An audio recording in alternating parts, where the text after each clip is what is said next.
Good morning, Commissioners. Good District morning. 1, Commissioner Shernock. He's here. District 2, Commissioner Hampton. Present. District 3, Commissioner Herbert. Present.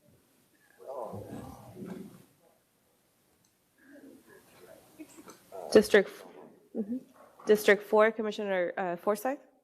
Here. District 5, Chair Shadid. Present. District 6, Commissioner Carpenter. Present. District 7, Commissioner Wheeler Reagan. District 8, Commissioner Blair. District 9, Commissioner Sleeper. District 10, Commissioner Housewright. Thank you.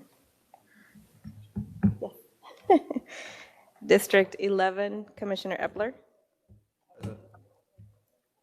District 12, Commissioner Hawk. District 13, Commissioner Hall. District 14, Commissioner Kingston. And Place 15, Vice Chair Rubin. I'm here. You have quorum, sir. Thank you very much. Good morning, Commissioners. Today is Thursday, October 10th, 2024. It's 9:05 a.m. Welcome to the briefing of Dallas City Plan Commission. As always, Commissioners, this is a time for us to ask questions of staff, and we'll keep all our comments to the hearing this afternoon at 12:30. Commissioners, we have lots of cases being held, and we may be doing some rearranging of the order a little bit at the hearing. But for this morning, we're just going to start right off the top.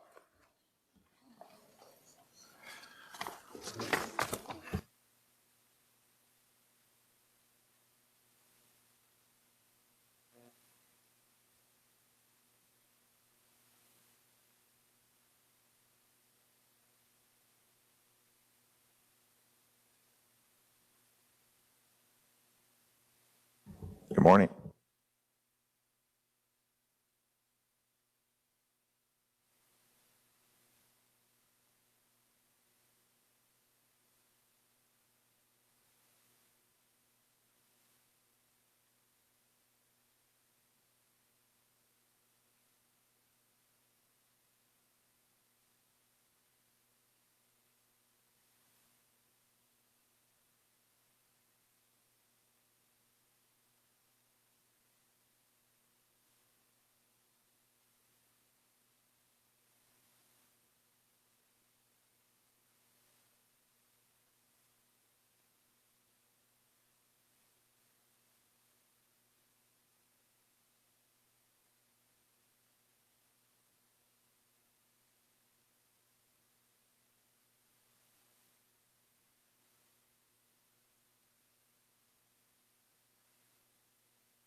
All right.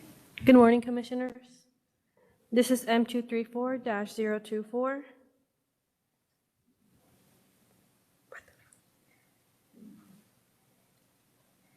A request for a minor amendment to an existing SUP site plan dash landscape plan, approximately 50 acres, Council District 12, specific use permit 1310.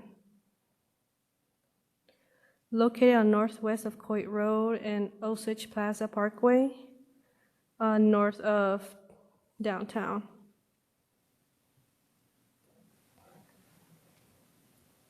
An application for a minor amendment to add a one-story building to the south side of an existing private school campus. This request will also amend the existing landscaping to reflect the placement of the new one-story building to accommodate this structure. This is our aerial view. To the north, there's CR. To our east is PD 695, a college/university. Our south, we have a MF-1 with a TH-2, where there is a public school. To our west, we have R5, and northwest, also R5, some single-family homes. Our zoning map.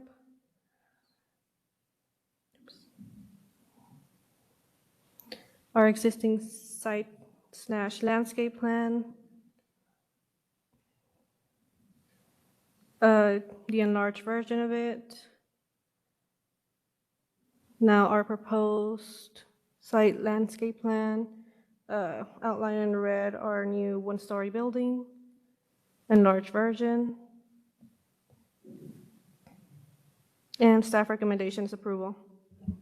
Thank you very much. Questions, commissioners? Okay, thank you very much. We'll go to the next case.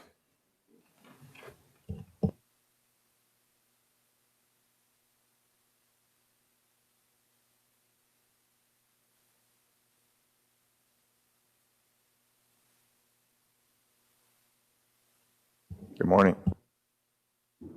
Good morning, all.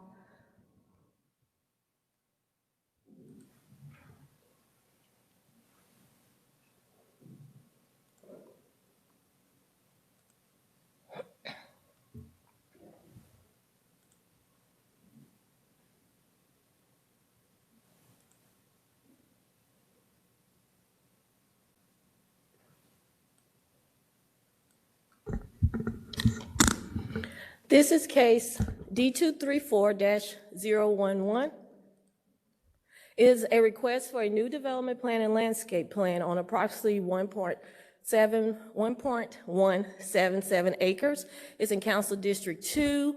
It's located in Plan Development Sub-District number 83, which is within Plan Development District number 193. The underlying zoning is LC, which is like commercial sub-district. It is located on the northwest line of Wolf Street between North Hardwood and North McKinnon Street. The request seeks approval of a new development and landscape plan to allow for a new mid-rise office tower. The tower will be 22 stories. Within that, 14 of the levels will be office spaces and amenity spaces. It also will have an above-ground parking structure at 7 levels, and then also accessory restaurant and retail spaces at the ground level. A portion of the mid-rise office tower will be located in PDS 83, and then a small portion will be located in PD 193 LC.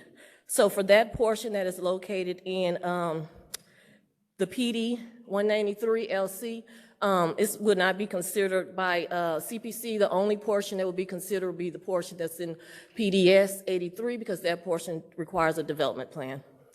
And so the applicant also is going to redevelop the entire block as far as streetscape with sidewalks and trees. Here is our area view of our property highlighted. The shaded highlighted area in red is the area that's in PD 193 LC. That's not going to be considered today. Surrounding properties are properties within PD 193. We have I-2 to the west. To the south, we have PDS 16, that's the O2. And also to the east, we have another O2, which is PDS 53. And then also we have up northwest, we have a PD 19302. And up west north, we have PDS 77, which is a LC district. Here is the zoning map showing the same exact thing. So I decided to go in and put in the preliminary plat because this project has multiple layers and is very complex. So what you see here is the area that's highlighted in yellow is actually the legal build site. So the property was replatted. And so for now, the property has the area that's shown in yellow, and then it has additional lot that's kind of north of that. So the area that you see in blue is the area request for PDS 83, and so that's the area we will look at today. Here's the conceptual plan.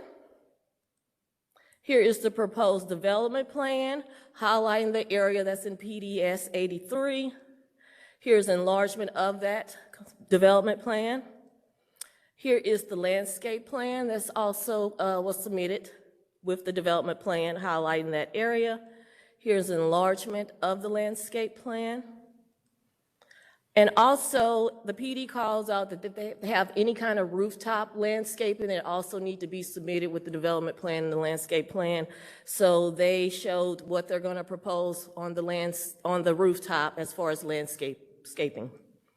Staff recommendation is approval. This concludes this presentation. Thank you. Thank you very much. Questions, commissioners? Commissioner Hall, please. Thank you, Ms. Blue. Is 22 stories a mid-rise or a high-rise? Is 22 stories a mid-rise or a high-rise? I don't know, defined by the code. I guess it would be either or. It all depends on the definition of mid-rise and high-rise, and I don't think it's called out in the PD. I think we had that discussion during Forward Dallas, what was the mid versus the high-rise, but this seems more like a high-rise to me. But thank you. Thank you for that clarification. But the base zoning district said they can't go up to 350 feet, so this is the information I got from the applicant, and I'm sorry I didn't catch that little piece. Okay, thank you. Thank you very much. Any other questions on this item, Commissioners? Mr. Chair, Yes, please. Commissioner Hampton. Commissioner Hampton. Thank you. Ms. Blue, I had sent a couple notes and just so I can have it on the record. I understand that we're only looking at this PDS, but there are streetscape sections, clear unobstructed sidewalk widths that are all part of the conditions within this PD. Are those all reflected on the development plan?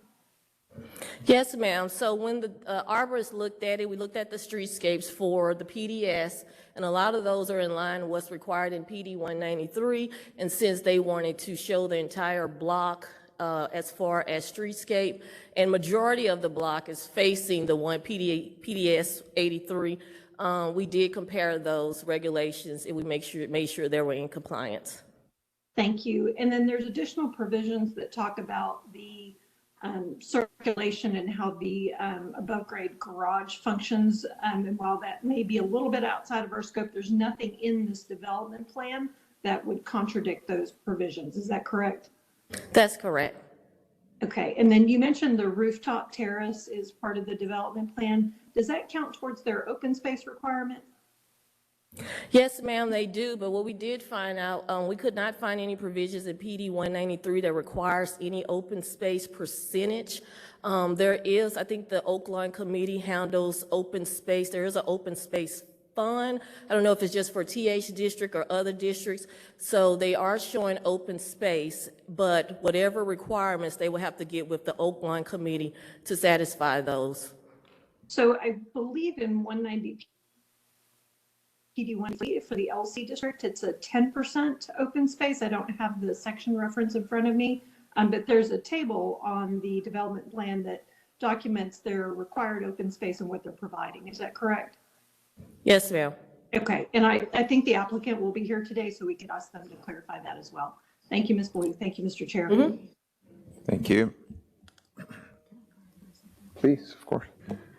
Just to clarify for the body today, I know there's going to be some questions for all of the presenters today about Forward Dallas 2.0, but I just want to remind you that these are cases that came in before 2.0 was passed, and so it's not necessarily relevant for an M or a D case, but for the other cases, these are evaluated based on Forward Dallas 2006. So we're not there yet.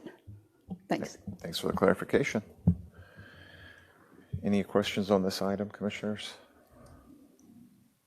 Okay, we will go to our next case. Thank you, Ms. Blue.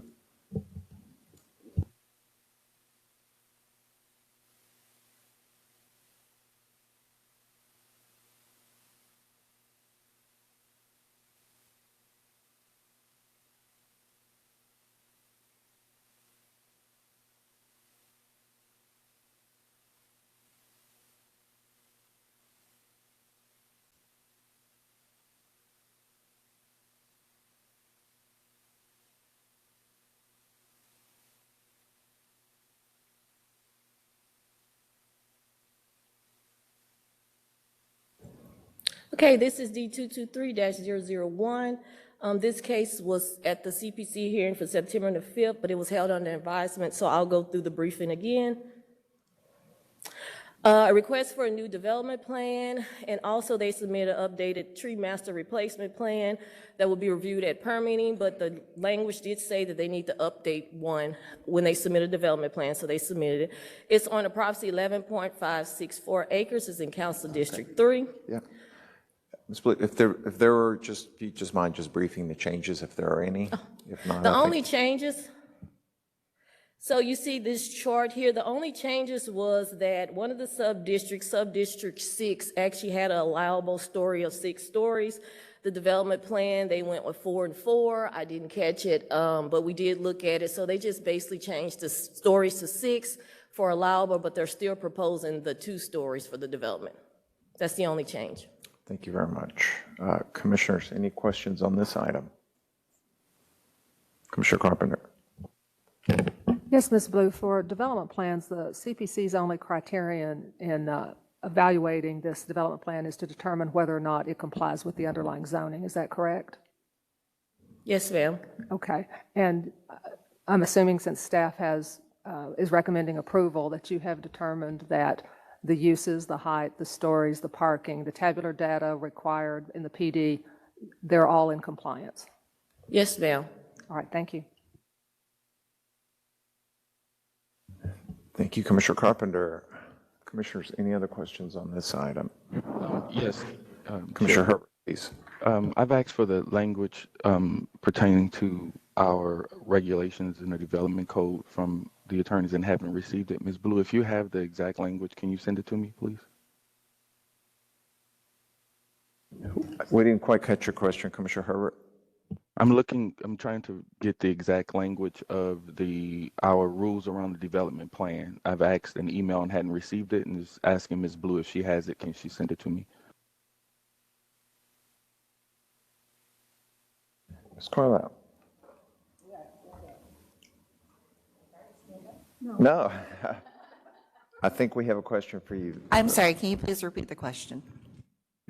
Can someone email me the exact language around our development plan and what the CPC's guidance is?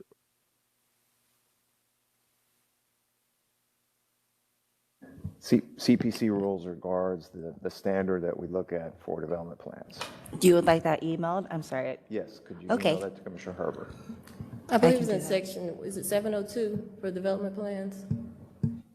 I don't have it with me. Yes, it's section 51A 4.702. I don't have the correct subsection on me, but I can email that to him. Do you have it in front of you there? If you have it in front of you, you could email it and then just go ahead and read it for the record, if you don't mind. One moment.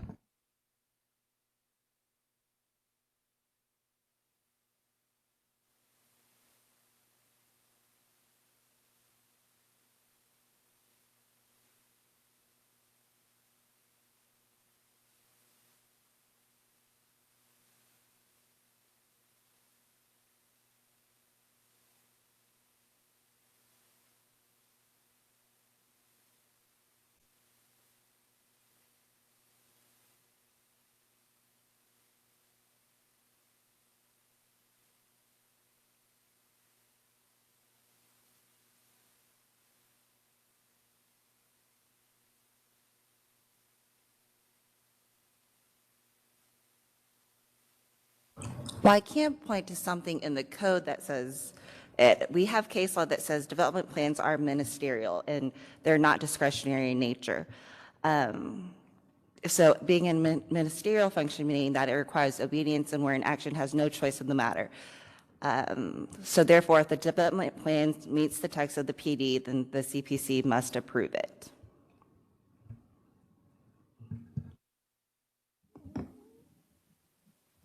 Any Thank you. follow-up?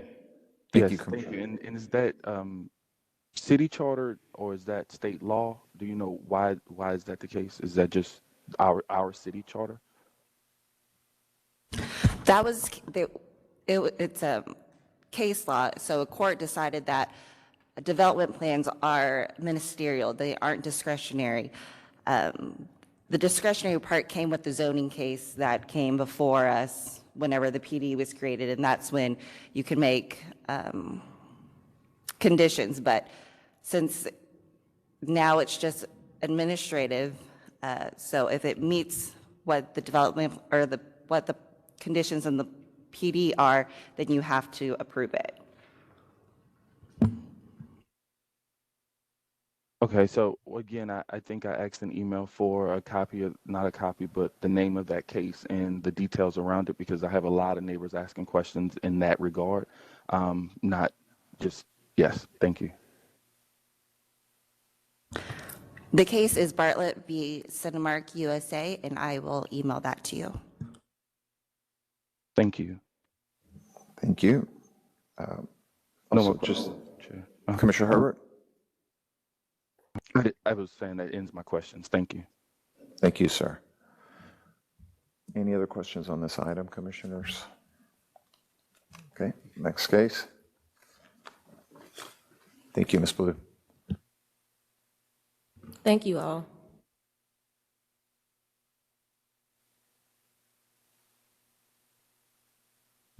Commissioners, that takes us to our zoning cases, consent agenda items, considering of 4 through 16.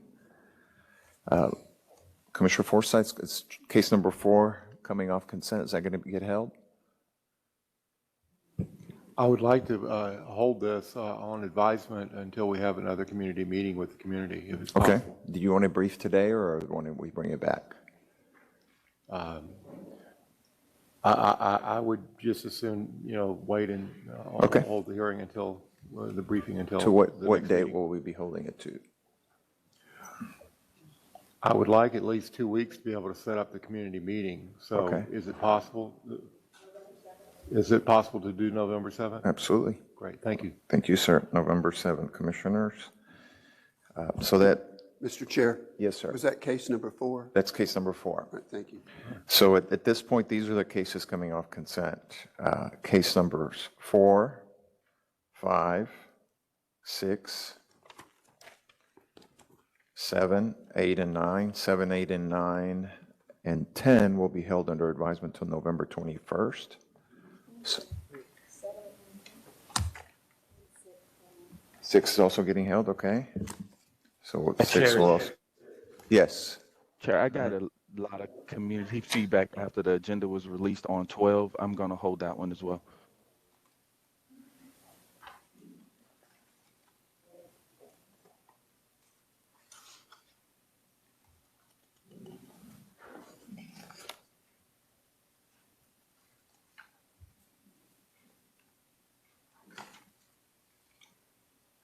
Okay, so that's 10 coming off consent getting held, 12 coming off consent getting held, 13, 14, 15 staying on for the moment, and then 16 also getting held, coming off consent to November 21st.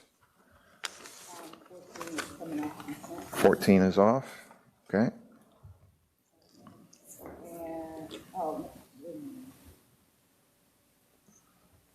And so is 13. 13. So the consent agenda consists of one case, 11. We have no consent. We have no consent agenda. It fell apart like a cheap suit, like we used to say. Did 15? I think 15 is on. So we have 2 cases. Commissioner Chernot? That one staying on? All right, all right. Two cases. Yes.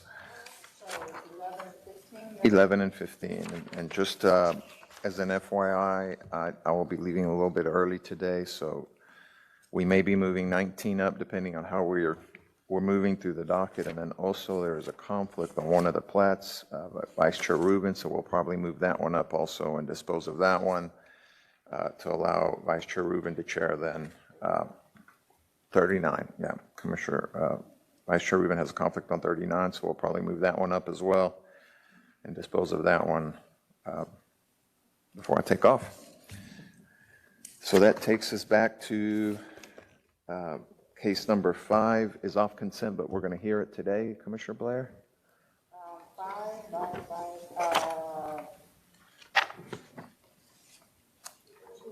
I'm holding it, so we don't have. Holding it, okay. Sorry. Pardon me? Absolutely. We'll do a summary here. To what date, Commissioner Blair? This one? Hold it to the 7th, and if I have to hold it again, I will. Perfect. Okay. And Ms. Bridges, you don't. Not brief. This is, I'll wake up tomorrow. Okay, so here's the summary. Case number 1, off consent, held to November 7th. Number 4, the first case on consent, case number 4, top of page 3, held under advisement till November 7th. Number 5, also November 7th. Number 6, Commissioner Kingston, you said the date, same November 7th. 7, November 21st. 8, 9, and 10, also November 21st. 11, going to be heard today. Excuse me, on consent, stays on consent, 11. 12, also held under advisement. I didn't catch the date. Commissioner Herbert on number 12.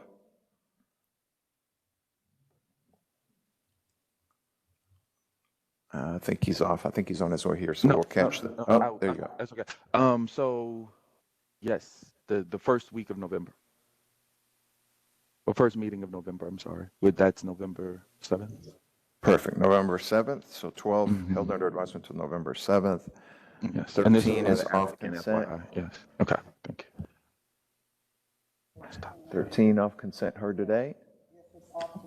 Okay. 14 off consent heard today. Okay.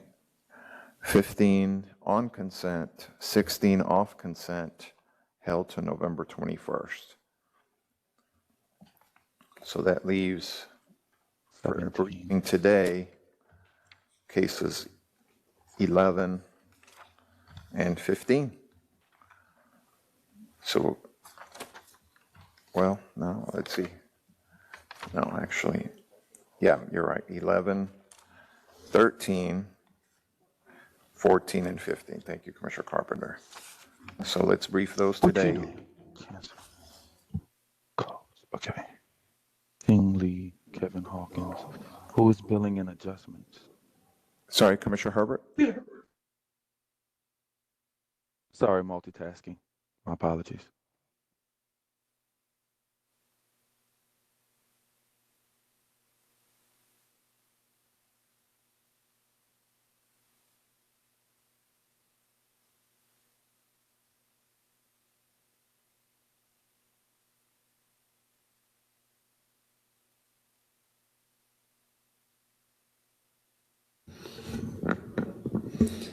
Item 11 is KZ 234251.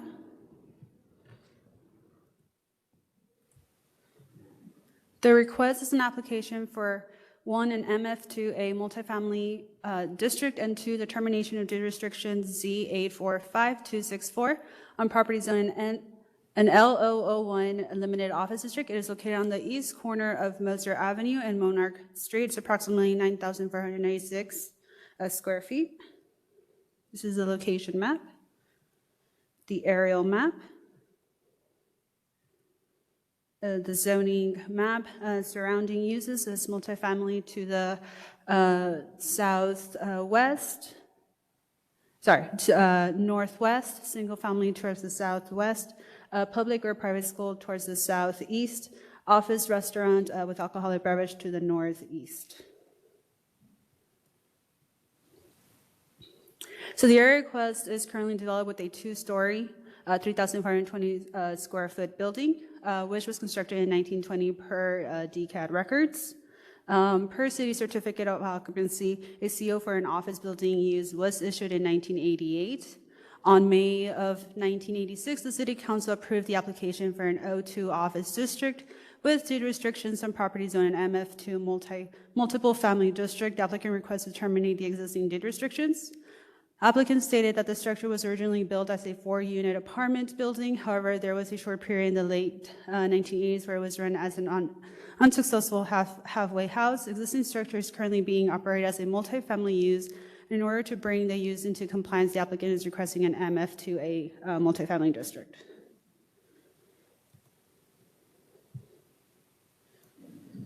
These are some of the site photos. On site, looking northeast. Looking northeast. Looking northeast again. On Monarch Street, looking southeast. Surrounding uses. On Moser Avenue, looking east.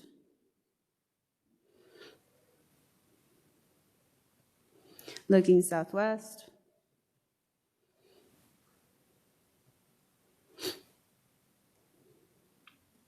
Looking northwest. Looking north. Looking northeast. And these are some of the development standards, what is currently there and what they're proposing.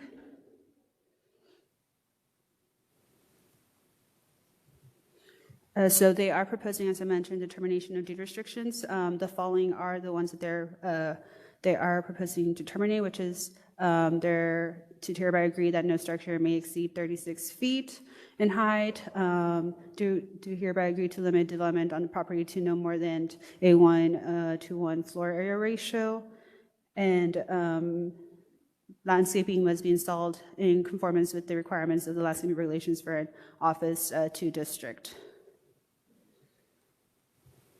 A staff recommendation is approval of an MF2A district and approval of the termination of deed restrictions Z845264 as volunteered by the applicant. Thank you. Questions, commissioners?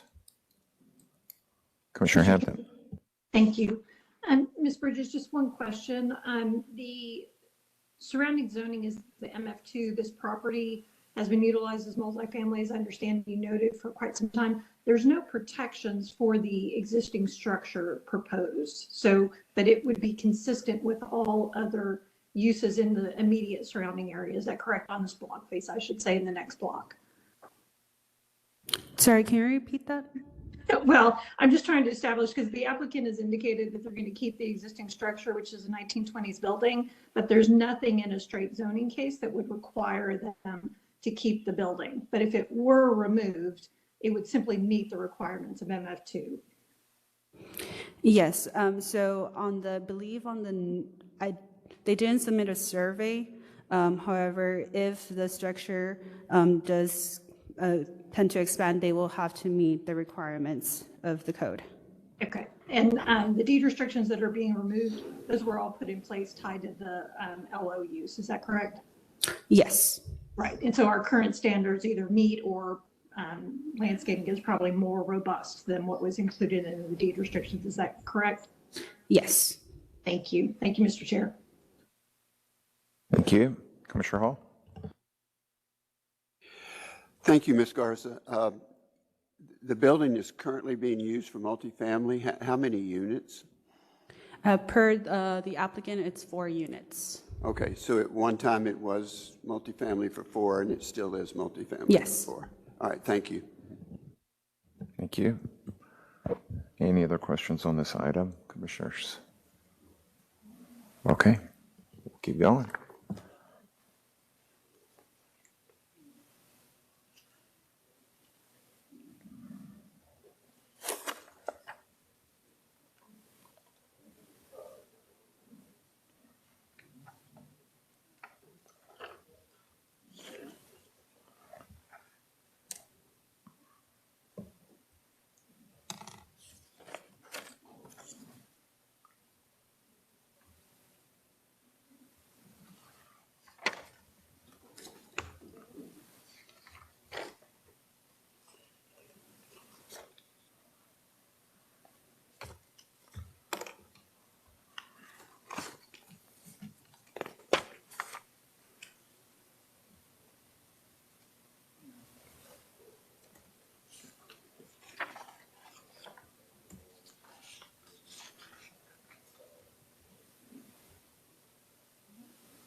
ready. Good morning.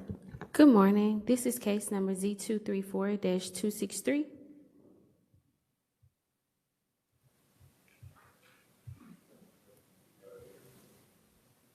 We do. We need to go to 13.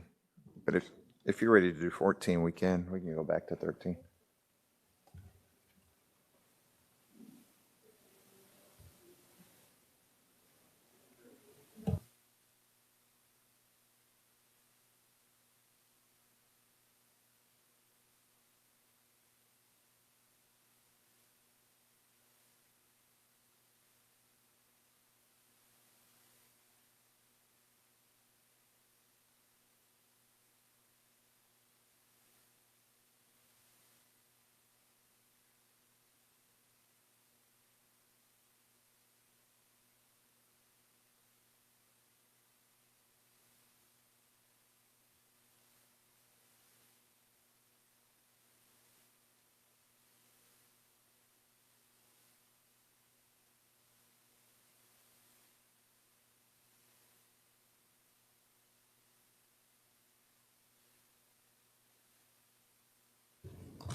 Item 13 is Z234258.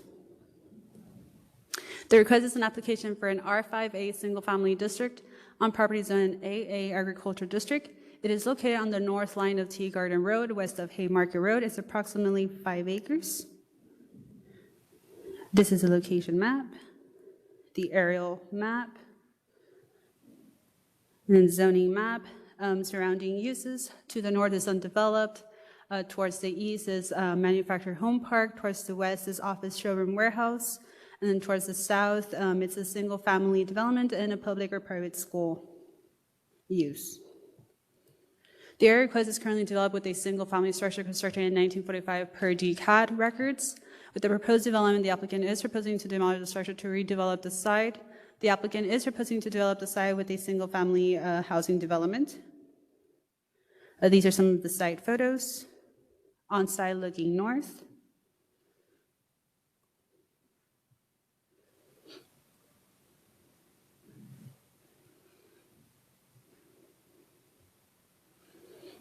Again, looking north. On Tea Garden Road, looking north. Surrounding uses. On site looking northwest. Looking west. Looking southeast, looking south again, onto Garden looking west. Development standards, the current use, as I mentioned, is an AA agriculture. What they're proposing is an R5A. Staff recommendation is approval. Thank you. Questions, commissioners? Commissioner Blair. Good morning. On page, I think it's 5, can you go back to your presentation on page 5, please?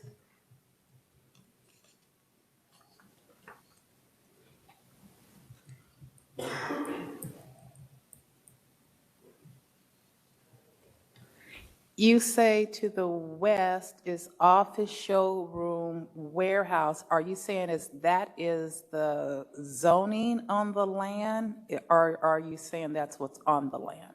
That is what's on the land. Do you have a picture of it? I don't, but that is the CEO that I got from that property. Not sure if it's still there. So you're saying that there is actually an office, showroom, warehouse on there, and it's zoned for office, showroom, warehouse? So the zone is agriculture. It's zoned as agriculture, but okay, because but on there is the use that's being used is not the zoning that's there, correct? Correct. But, and that's fine. That's fine. I was able, well, residents sent pictures, and were you able to look at those pictures that was sent in by the applicants that I shared with the commissioners and you?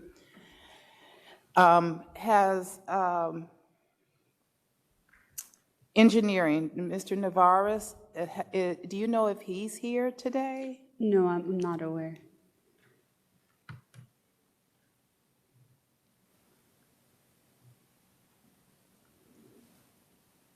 He might be in a meeting right now.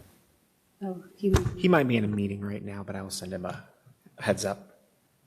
Okay, you're gonna give him a heads up that we need to talk to him in the briefing? And I know you didn't have, you were not, you didn't have the benefit of seeing those photos when you did your report, is that not correct? That is correct. I appreciate that. Yeah, I'm good, I'm good. Oh, okay. And were you aware that Abbey Holiday School has not done a TMP since prior to 2019? No, I was not aware. And were you aware that the school's PD requires that there's no queuing on the street? No. And so, were you able to appreciate the lack of infrastructure on the streets on Teagarden? Not when I went to do the site visits. There was no traffic. Okay. I guess when Mr. Navarez is available, most of my questions are for him. I appreciate the job that you did based on the information and knowledge you had at the point in time. Thank you so much. Thank you. Commissioners, any other questions on this item? All right, then we'll move on to case number 14, Ms. Bridges.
And I see for the record that Commissioners Hawk and Wheeler have joined that, so just wanted to note that for the record.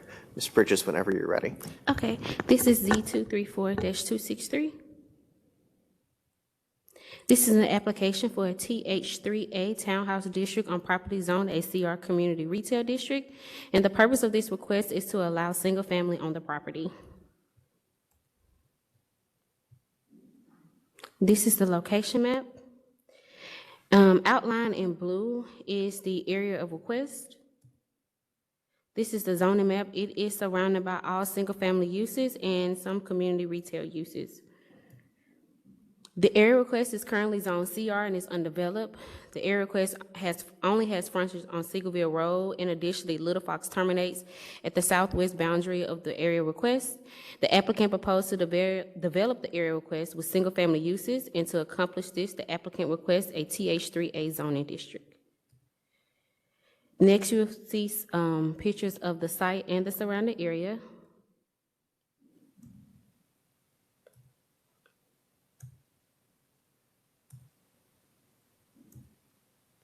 These are the development standards, and staff is recommending approval. Thank you, Ms. Bridges. Commissioner Blair. Ms. Bridges, good morning. Good morning. TH3 is the most dense townhouse district we have, correct? Yes, ma'am.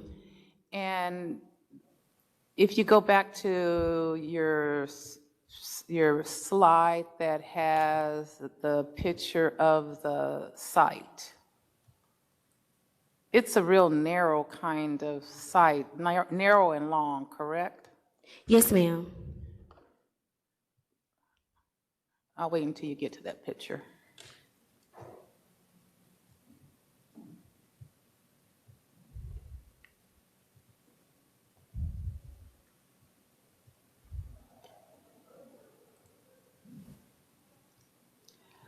So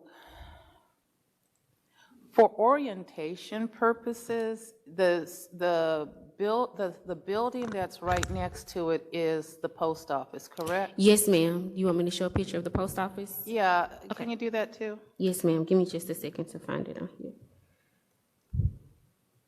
And that narrow site backs up to the post office, correct? Yes, ma'am. So in order to develop this as a TH3, the backyards would back up to the back of the post office? Yes, ma'am. But just want to let you know that that may be a question better suited for the applicant, because right now it's just a general zoning change, so I can't hold them to a concept plan or a development plan or anything like that. Could you go to your slide with the aerial map? Yes. Kind of zoom in on that since these screens are so small.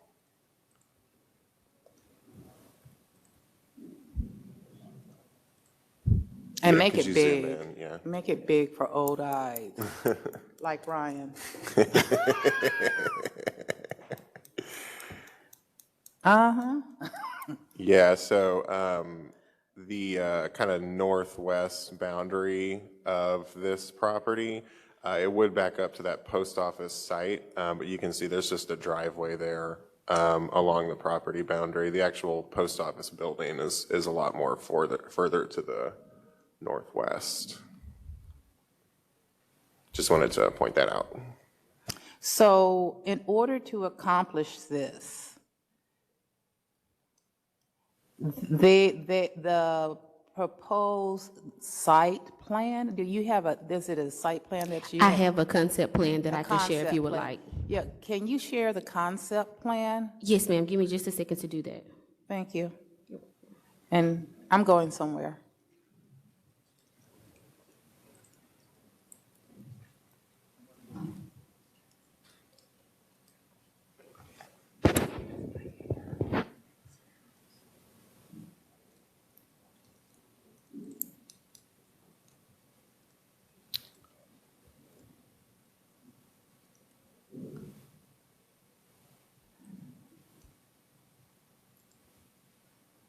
So the concept, can you make it a little bigger? So the concept would be to come in from Seagoville and break that plat in half and then go out through the back. Where in the back you have is an emergency exit, and it's a gated emergency exit only. Yes, ma'am. And that exit would take you out on Little Fox Road. Okay.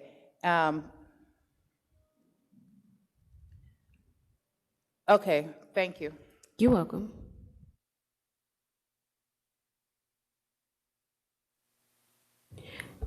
Any other? Oh, Commissioner Hall. Ms. Bridges, back to the neighborhood. This seems to be on the southeast and southwest, surrounded by very small lot, single-family, detached homes. Yes, sir. Are those R5?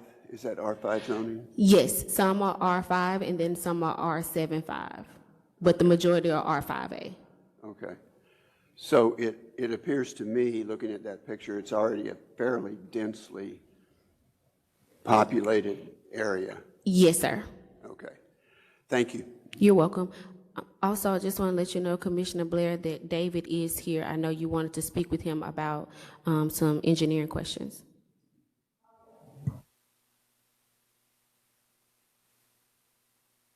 Before we go back to your engineering questions on the prior case, does anyone else have questions on this one, number 14?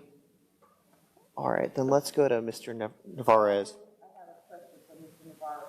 Oh, on this one too, okay. Mr. Navarez.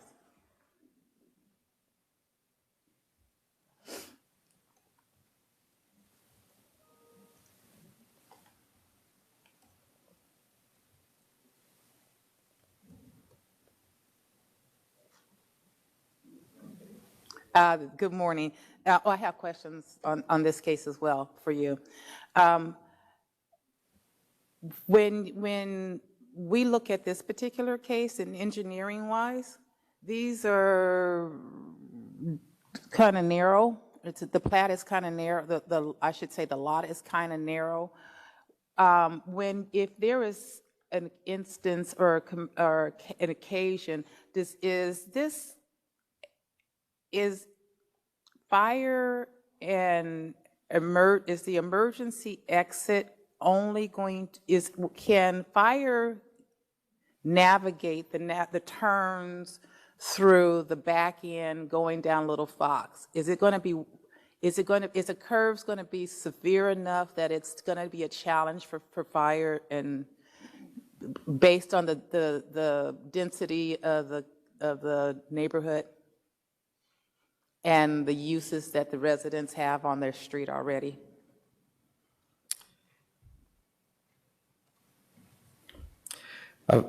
Fire code requires a 28-foot radius, 28, and they're showing a smaller dimension. I don't think that the project is being designed to provide access to emergency vehicles across the community, from what's the road? So from Segoville across into the residential neighborhood. Yet the site needs to provide adequate access to emergency vehicles. So to answer your question, no, the design is not sufficient to accommodate emergency vehicles into the residential neighborhood, but it's sufficient to provide access into this property. But the way that the concept plan is laid out, it may not be sufficient to get through. Would that require then that if fire has to leave out, they would have to back into Segoville? Would that sometimes be a requirement if fire and safety had to go to the back end of this development? Yes, ma'am, but and I know it sounds like an exaggeration. Yeah, there is a likelihood that emergency vehicles function. You know, there's adequate space for one emergency vehicle to maneuver in and out. They can't turn around. It's the second one. It's the second one that would be blocked and potentially have to back out. Okay. But again, I want to make sure that our review is such that there is an adequate access into this property, not through access using this property, if that makes sense. Okay, thank you. I appreciate that. Any other questions on this case? Did you have questions for Mr. Navarez on the prior case, Sue?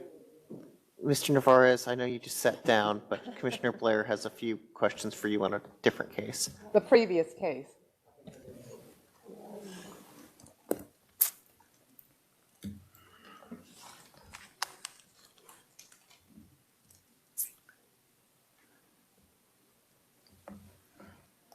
This is the one on Teagarden.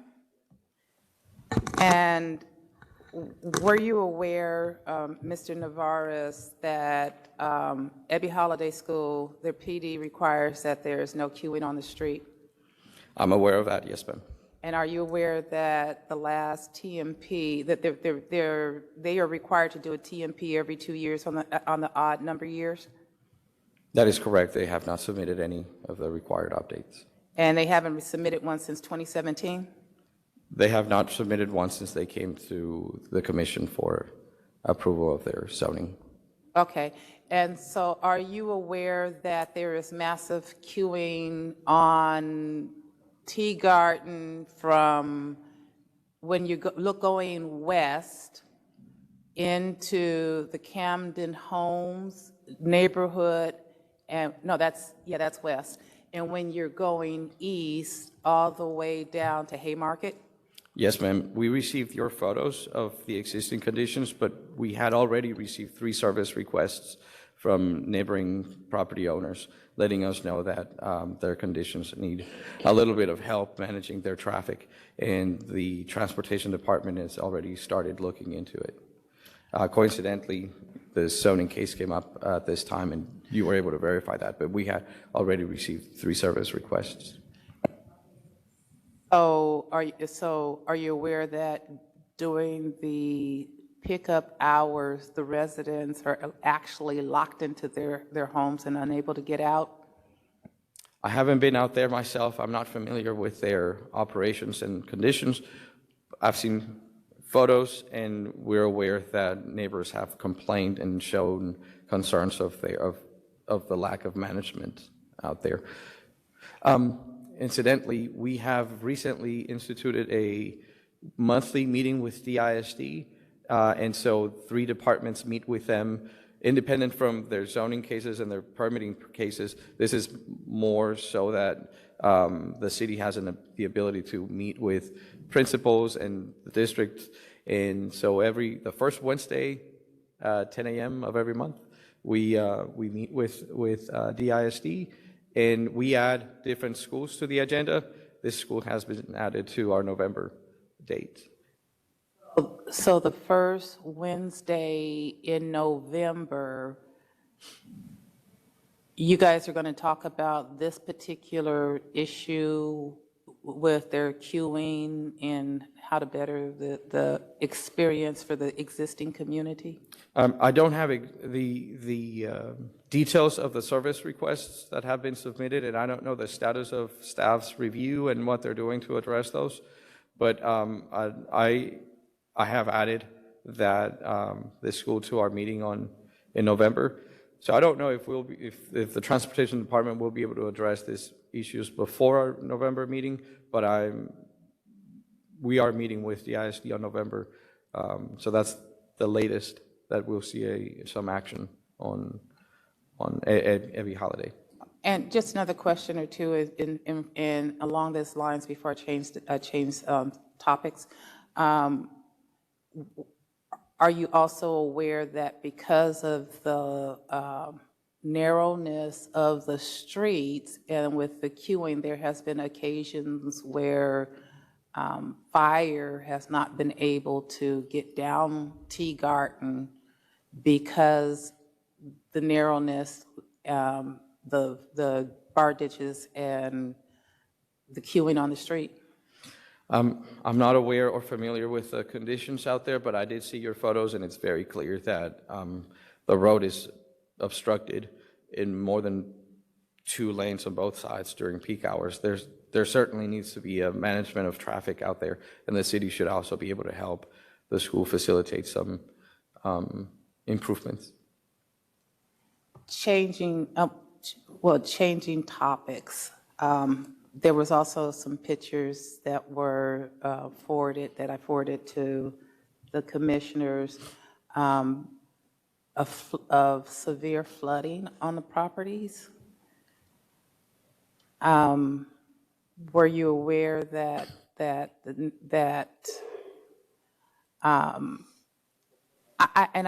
I can't answer the engineering challenges or how you guys do stuff, but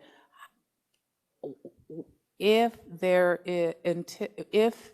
is no correction on the flooding now, how do we grow a community if we have the severity of challenges today? What is the response from our engineering department in order to better serve the growth in this community? Yes, absolutely. That's a good question in that the photos that you sent were of private property, and the city doesn't have the ability to improve drainage within private property as that comes unless it comes from the public right-of-way. Improving roads is the city's responsibility, and with that comes drainage, making sure that water drains in one direction only and into an inlet. How does that happen? Bond programs. Bond programs happen because development is happening, and so it's kind of like the chicken and the egg. But I do want to mention, though, let's remember that the only way for properties to be improved is by development. And so the only way that the pictures that you sent related to drainage, the only way for that to be addressed is by developing those properties. And when they come in through development, that they will provide hopefully underground facilities to detain, to drain for drainage, or they may have the ability to detain within their lot. So let me ask this question, because I've heard in the community meeting and afterwards, the residents spoke directly with me in regards to growth causing the problems they did not have until the growth occurred. Especially the neighbor who lives right next to the school. There's a 3-foot tall fence right up on the property line, almost on the property line. And when it rains, the roof, the pitched roof, drains into her property, which causes her property to flood. So if the challenge is we allowed growth that caused a problem that didn't exist before, how do we answer to the residents that growth is good, but we cause a problem? So there is. Trust me, I didn't mean to put you in a spotlight, but these are questions that I'm asked and I can't answer, and the only way I know how to get an answer is to ask a question here. No, and that's a fair question for us for a public hearing. So, yes, development alters the topography of a neighborhood, and development also affects the way water drains when it rains, and changing the topography always affects the way people see their neighborhood. That needs to be analyzed then. And so, but we can only look into it in a piecemeal approach. When a development comes in, water draining into in a specific direction, we want to make sure that that flow of water is maintained. And I'm not speaking of amount, but rather the actual flow, how fast it's going into in that direction. And our goal is always to make improvements. At a minimum, the development cannot exacerbate the direction and amount of flow. We need to help neighborhoods understand that development helps drainage. Developing properties helps drainage by removing some of the direction or the amount of water that flows into undesired areas. Unless there's a creek, for example, or other natural features. Oh, is also the absence of gutters a problem that causes the flooding that we see in this particular area? Right, and because of that, it's very likely that the case that you have in front of you will need detention. Oh, you're saying that in order for this particular site to be developed, they're going to need to provide a detention pond? That's a calculated value that It might we happen, can but speculate. you won't know But that until the because of the lack of infrastructure in the public right-of-way, curbs and gutters, not necessarily underground, but just curb and gutters, it is likely that a development of this size will need detention. Thank you.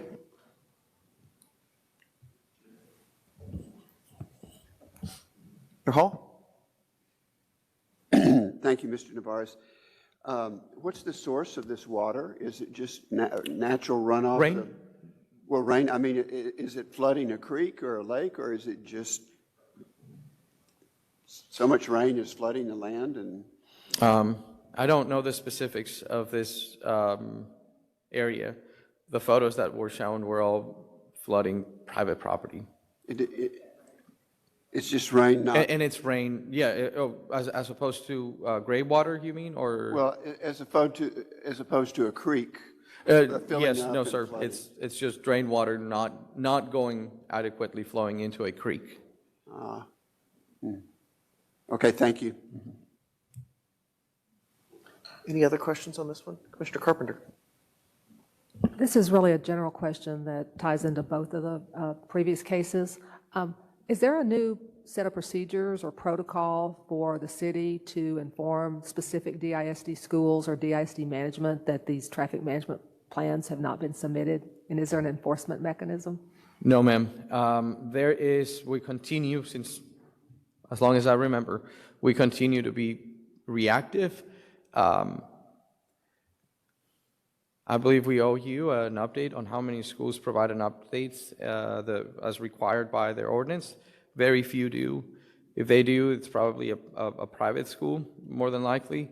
Other schools don't have the resources to know sometimes that they have zoning regulations or be aware that they have a responsibility to provide TMP updates.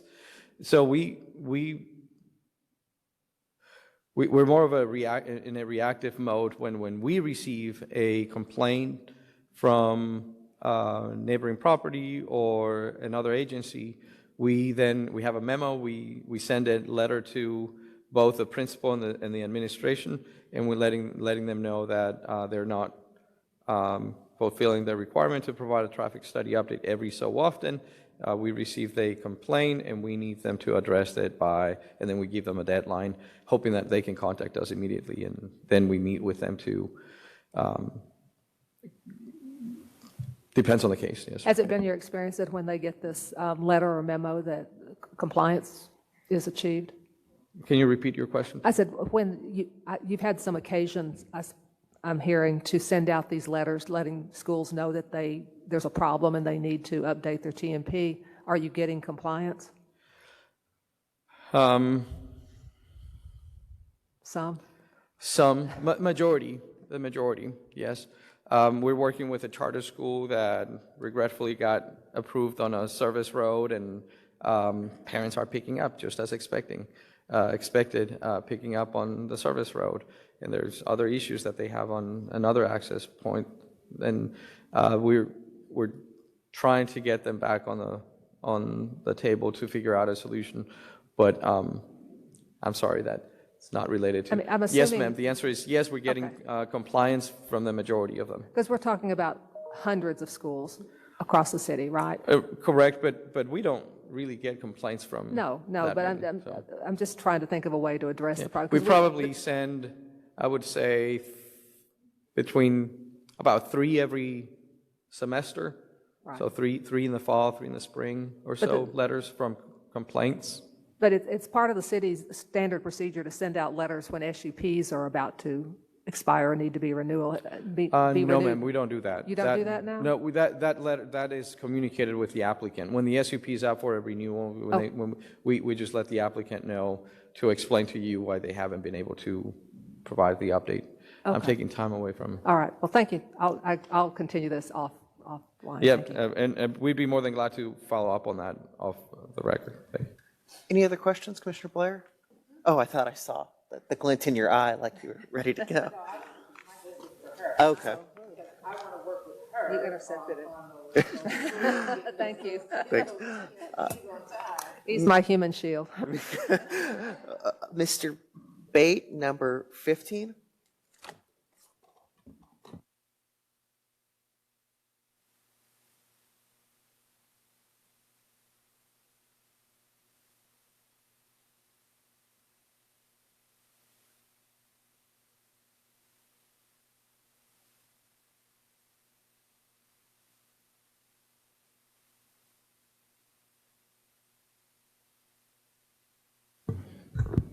This is case Z234-266, an application for the termination of deed restrictions, Z890-182, on property zone sub-district F within Plan Development District number 468, the Oak Cliff Gateway Special Purpose District. It is located on the north line of East 8th Street, east of East Jefferson Boulevard, about 12,197 square feet in size. Located here in Oak Cliff. Here's an aerial map showing the area of request. It is 2 vacant lots along East 8th Street. This is the zoning map showing the general makeup of the area. Most of it is Subdistrict F, Tract 1 within PD 468. To the west is PD 468, Subdistrict D, Tract 3. There's a variety of uses around here. There are some undeveloped lots. There is a hotel immediately adjacent to the east, sort of a long, narrow strip hotel, a restaurant without a drive-through to the southeast, and then a mix of single-family housing and vehicle display sales and service to the north and the northeast and west. The deed restrictions that are currently in place, they limit the floor area ratio of this property to 1.0. The applicant does intend to build multifamily on this site, and in order to do this, they're requesting the termination of these deed restrictions. Here are photos of the site. This is on East 8th Street looking north at the site, then looking north, having crossed the street. Looking northeast at the site, there's that hotel in the background of the photo. Looking east on 8th Street, then southeast away from the site, and to the south, then the southwest, and the west. Then looking northeast just further down. So this is past the boundary of the area of request, and then northwest at the corner of the area of request. And here we see the side of that. So the existing DRs, they do limit the floor area ratio to 1.0. It's worth mentioning that Subdistrict F follows the WMU, or Walkable Mixed Use 12 regulations and development standards from Article 13.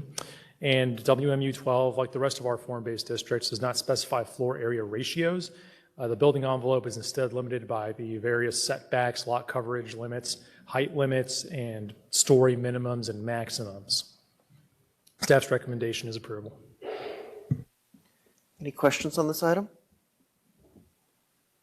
Commissioner Carpenter? Is this the only deed restriction on this site? Yes. Okay, thank you. Any other questions?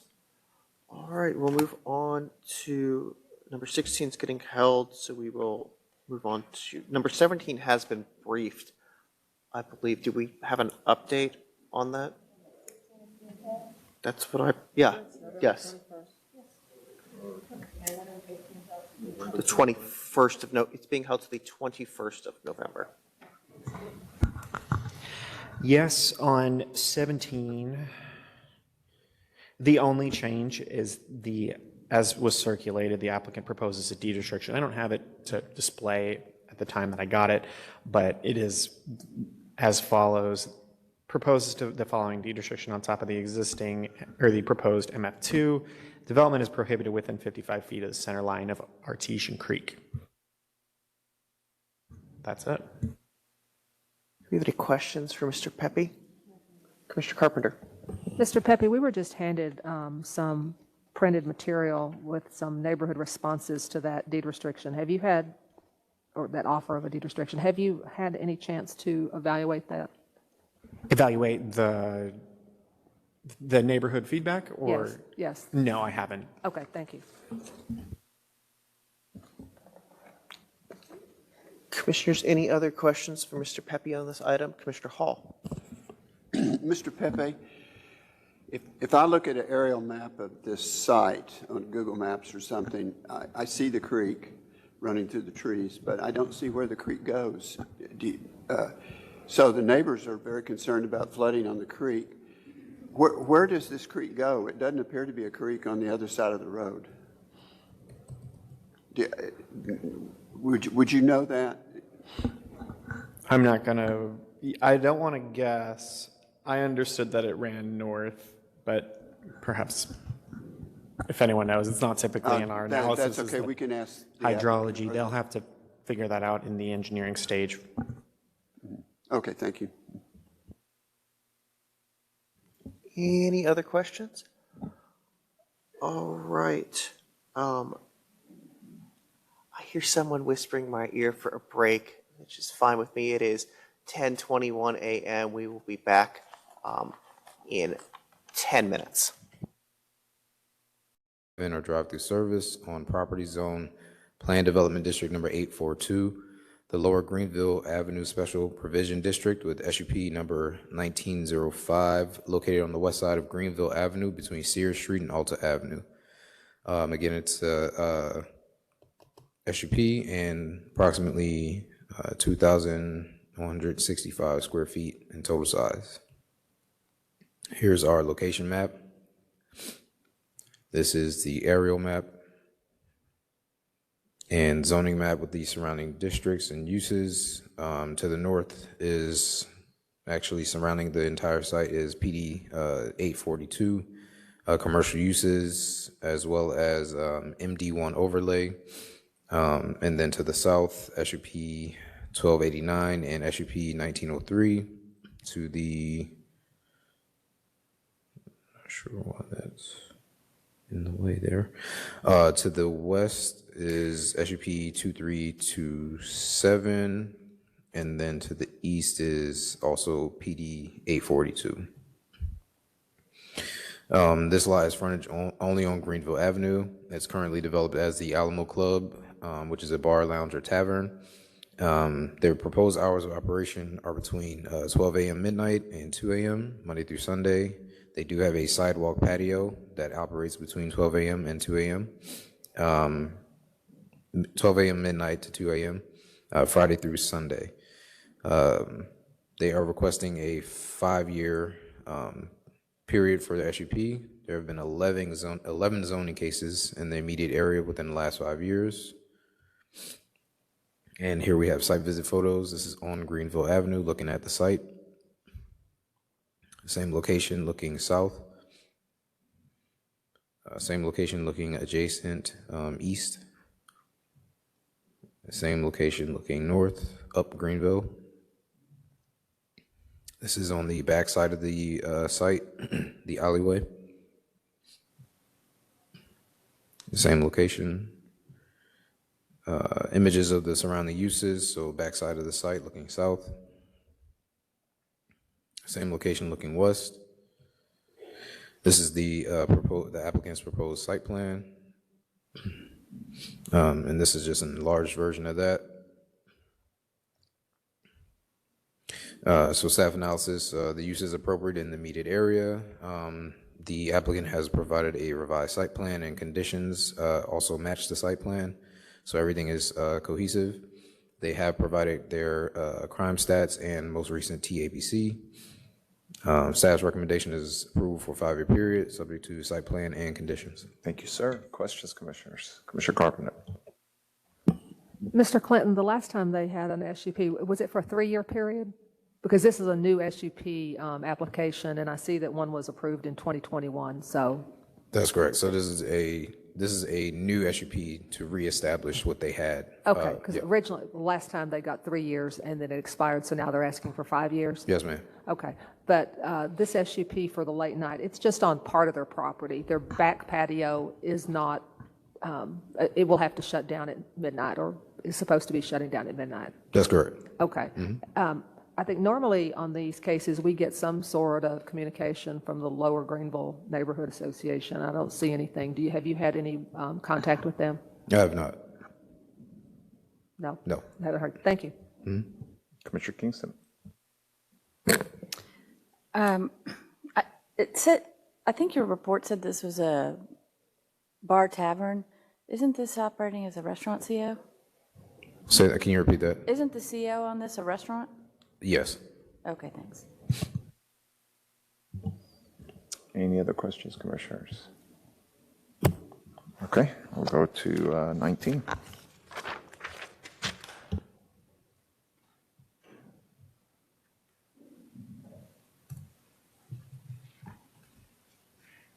Okay, thank you. Okay, next case is Z234226.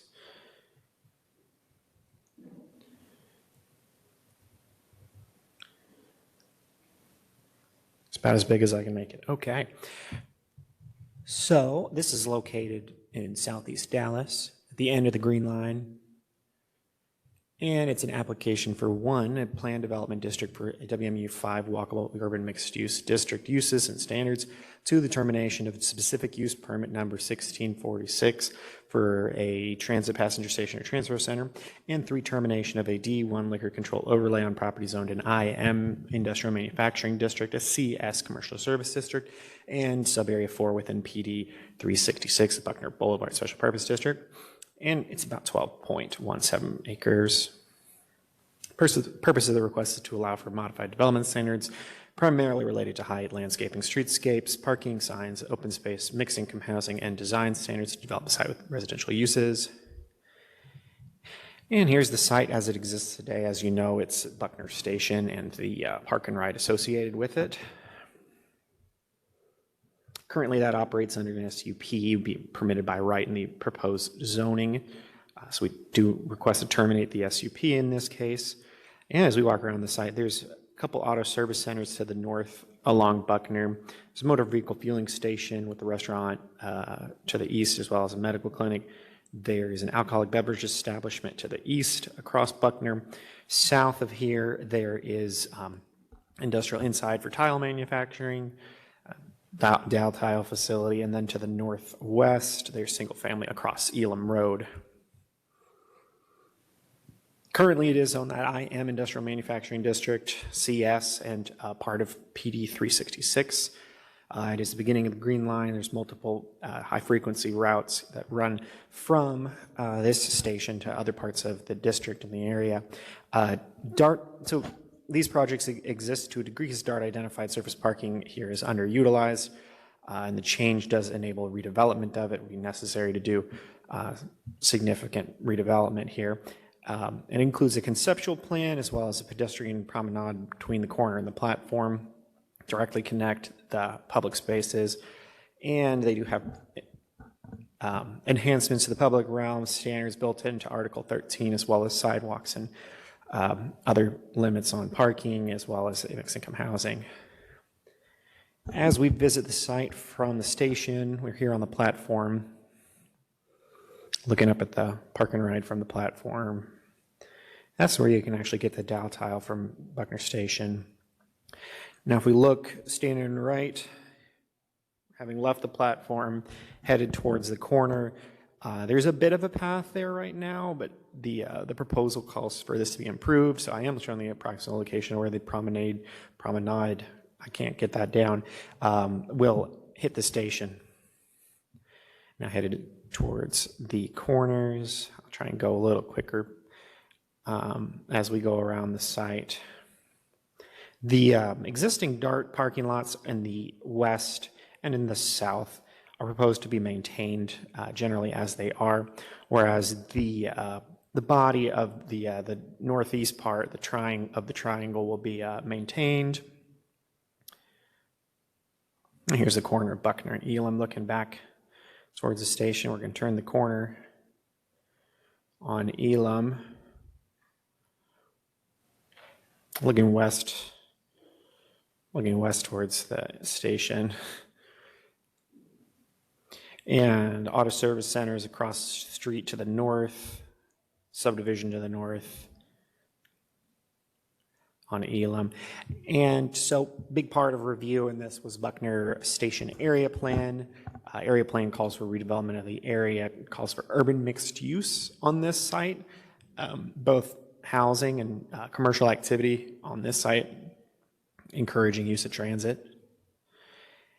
And so we did look at all of the design features. It's pretty specific in terms of how the designs should look. So we looked at it through this lens. I do have that information here. And so based on these design characteristics of the area plan, we do feel we carried out the consistency with the plan pretty accurately. There was a catalytic concept in this plan. I just want to draw attention to it. We think the proposal builds upon them, improves upon it, while still generally having the same similar format. Building wrapped around the corner, some open space at the corner of Buckner and Elam. Critical way it's been improved upon is a more public appearing link between the corner and the station, making it more clear that that's public access. It's a permanent access. It's not private space. As for our conceptual plan, we have one access road that runs through as a significant fire lane. It's also to be treated as a primary street for purposes of Article 13, as is the pedestrian promenade that runs through the middle, both to be treated as primary frontages, as are the public streets. So beyond the things that are built into Article 13, which require things like transparency and buildings close to the street, hidden parking, we also have public sidewalks that are improved over that standard up to 8 feet on the public streets, the 12-foot minimum path between the intersection and the station, and 6 foot on the internal drives, which is not typically a feature of Article 13. Our enhanced conceptual plan and code allows for that in this case. Entries is, of course, required from ground floor units onto the sidewalk. Things like street furniture are present in the existing code.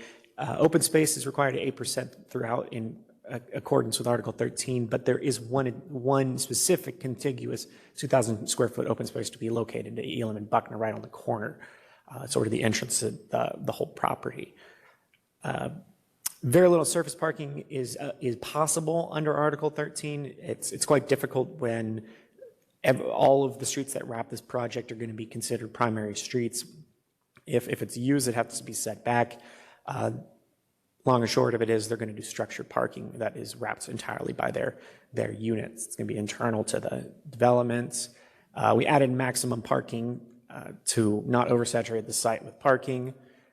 And those are based on the old minimums of Article 13. And that's, of course, assessed in total for the project. And a quick view of these standards. These are typical of Article 13 building types. I can review specific ones if anyone's interested. Minor variations are made to the landscaping because of significant utilities on Buckner and Elam.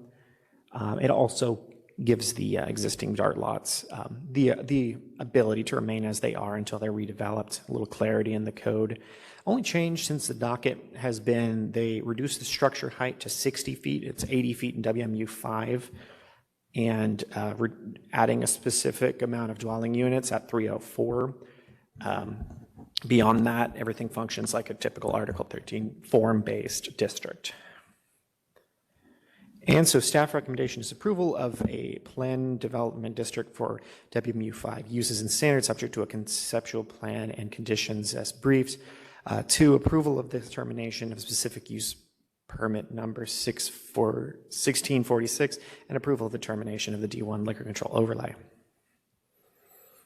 Thank you, Mr. Pepe. Questions? Commissioner Hall. Thank you, Mr. Pepe. When I first saw this, I thought this is really nice. It's sort of addresses a lot of the concerns about Dallas being overparked and DART stations being underutilized and everything. So I like the concept. 2 questions. One is, would you mind clarifying on page 19.9? You mentioned WMU 5, and then the next paragraph says WMU 8. I think that must be a typo. That one section that says 8 should be 5. I had 8 on the brain because the sentence also includes 8, but it should be WMU 5. Thank you for that. WMU 5 implies walkable mixed use with 5 stories, and generally the heights are calibrated to the stories. And then that's an 80-foot height in the WMU 5 because stories are a little taller than 10 feet. Okay. And the second question is, the design shows sort of open space in the middle of that triangle of housing. Will those open spaces or green spaces or whatever be open to the public, or are those private for the residents? So based on this conceptual plan and the code, they are required to have the open space there at the corner. As the pedestrian path has to run through there, they're going to have open access to that. I think they will have, and this is not included in this plan, other open spaces that may be private, and those may be internal to the wraps, if you will. But the one at the corner is going to have to be a public pass-through, so that 2,000 square foot of contiguous there, which may constitute a significant amount of their 8% required open space, will, in all intents and purposes, have to be pass-throughable by the public at the very least. If you don't mind, go back to your slide that had the color presentation of there, go back. Yes. So you see there in the middle of the yellow triangle, looks like a couple of open areas. Might I just clarify, sorry, this is a idea from the concept plan, from the area plan. This is not the actual proposal that's in front of us, and it's not a regulatory. This was an idea put forward by the area plan, which would have been 11 years ago now. So they're not building this specifically. Staff wanted to include the concept shown in the plan because this is the keystone of the area plan. So we did include the concept plan there to kind of highlight similarities before. I have no assumption that in 2013 they said that this is what's going to be built there exactly to the T. But I think it's a variation and an improvement on it. So actually, in reality, if you look at their informal proposals, they do have open space that's actually wrapped by their project. But this is not a regulatory or even proposed by the applicant, but I did include it to kind of show similarities to the concept. We're following through on the area plan and iterating it just a little. All right, that clarifies it. Thank you. Commissioner Carpenter? Yes, sir. Did you receive the edits that were worked out last night, cleaning up the language in the mixed income housing section? Yes, the typo regarding sections, it will be fixed, yeah. Okay. Does it need to be read into the record, or do I need to read it, or? If our intent is clear there, it'll be able to be fixed through our cleanup process in the ordinance. Okay. Thank you. Okay, yes, thank you, because it's just clarifying that it's 106F. Okay, thank you.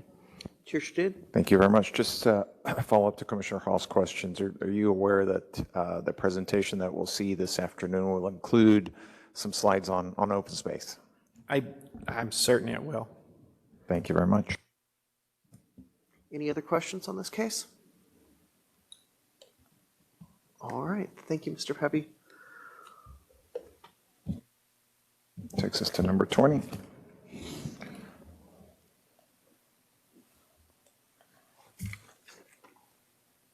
We have a long lunch.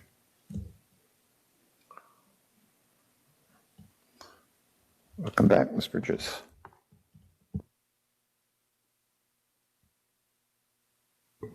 This is case number Z234-247.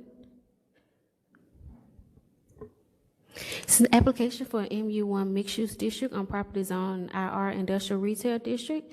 Industrial Research District. The purpose of the request is to allow single-family use on the property. Location map. The area map is outlined in blue. The zoning map, you will see there are single-family use, multifamily use, and some vacant lots surrounding the area request. The area request is currently zoned IR, Industrial Research, and developed with a single-family structure, and the lot is accessible only from Mohawk Drive. The applicant proposed to maintain the existing single-family structure, and to accomplish this, the applicant requests a MU1 mixed-use district.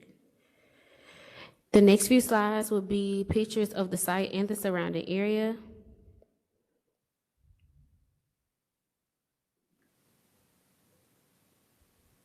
These are the development standards. And staff recommendation is approval subject to deed restrictions that will be volunteered by the applicant. Thank you very much. Questions? Commissioner Hampton? Thank you. Thank you, Ms. Bridges. Is it correct the deed restrictions are are in our docket, as you mentioned, that discuss setback relative to the adjacent single-family residential use? Because I think the nature of this case is that the use on the ground does not match the current zoning. Is that correct? Yes, ma'am. That is 100% correct. And the other provisions have to do with addressing the public realm and being compatible with other development that is occurring in the area. Yes, ma'am. And I've received a number of questions from the community trying to understand the lot coverage.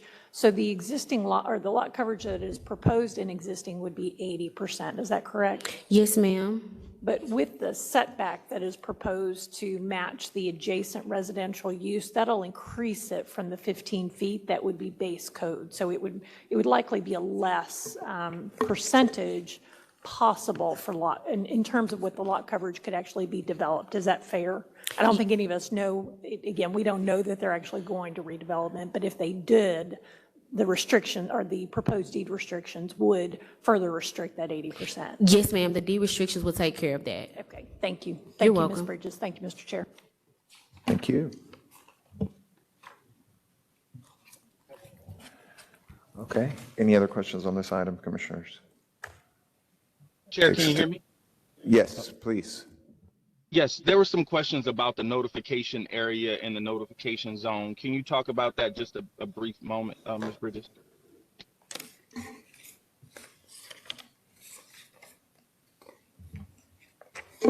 Is this for number 20, number 20? Yes, I believe so.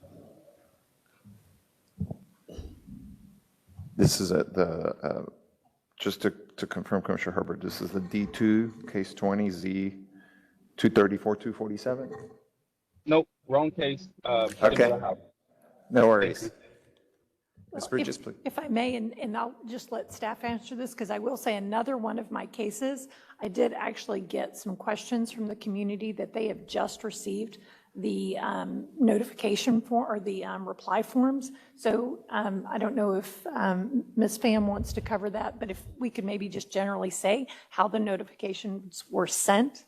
I will say I got some similar questions. I don't know if that will answer your question, Commissioner Herbert, but sounds like you may be having similar questions from your community. Yeah, I might be better qualified to Thank you, speak Mr. to that. Mulkey. Yeah. Go and take that. So we are required to notice all cases going to CPC at least 10 calendar days before the meeting. So that is always the Friday 2 weeks before the meeting. So for today's agenda, we noticed this case on Friday, September 27th. We're required to post notice of all the cases that will be on the docket in the Dallas Morning News. And then we also send letter notices to property owners within the notification distance around the case, the distance of which varies based on the type of request. Don't know if we had that question on this case, but the notification distance for Z234247 was 200 feet. So we notified about 10 property owners within that notification distance by letter. And thank you. And I will say the comments that I got were not specific to this case, but I think you hit on, the city mails, say the city, mails the notices the Friday prior, so the 10-day deadline. But obviously, if the post is delayed, if there's other issues, it's really, they're postmarked, they're in the mail, but when they're actually received is really outside Up of to the USPS, which we are Yeah. unfortunately not in control of. Understood, but there are separate mechanisms that there's a posted notice that are on the property to let folks know, and there's the ability to have affidavits as well. If there is some delay, that folks who are in the notification zone can utilize that as well to register their response. Yes, that is correct. And just to state it on the record, signs notifying folks of a zoning request on the property need to be posted within 14 days of the date that the application is filed. So that's way ahead of, when we notice by letter and by mail or in the paper. And those have to stay up throughout the entire duration of the case. If those signs are, I'm just rattling off information now, but if those signs for whatever reason are, removed or destroyed or whatever, they have to be put back up. And if it's determined at CPC that the signs were not posted adequately, CPC can either hold the case under advisement or deny it. They really can't act on it. So I think that answers like all of the questions. Thank you, Mr. Mulkey, but I Thank think you. I see some other hands now. Thank you, Mr. Chair. Yes, Vice Chair Rubin, followed by Commissioner Carpenter. As long as we're going over common questions that people have about notification, can you explain to the body where we get our list of who we send it to in the 200-foot or 500-foot radius? Yeah, so that is based on who's registered as the owner of the property in Dallas Central Appraisal District records, and that goes by fiscal year. So it's important to remind everyone around this time of year, since we're entering fiscal year 24-25, that if a property was sold to a new property owner throughout the course of the fiscal year, that won't be reflected until the next year's tax roll. So in that instance, if people are a current owner of the property, like Commissioner Hampton said, they can fill out an affidavit that has to be notarized to replace that reply form that they would not receive. Thank you. Thank you. Commissioner Carpenter. Yes, my question is about what you said about the notifications go out on that Friday, almost 2 weeks before. When you say they're mailed, does that mean that they have to be postmarked by the U.S. Post Office on that date, or that you just have to, this department has to have it ready to, I mean, does it actually go to, is it in the hands of the U.S. Post Office and postmarked on that date? I'm going to actually call on our CPC Secretary, Liliana Lopez, to go into more detail about that. Okay, so the Friday that they're set to be ready, for example, tomorrow will be the mail out for this, the 10/24 CPC meeting date.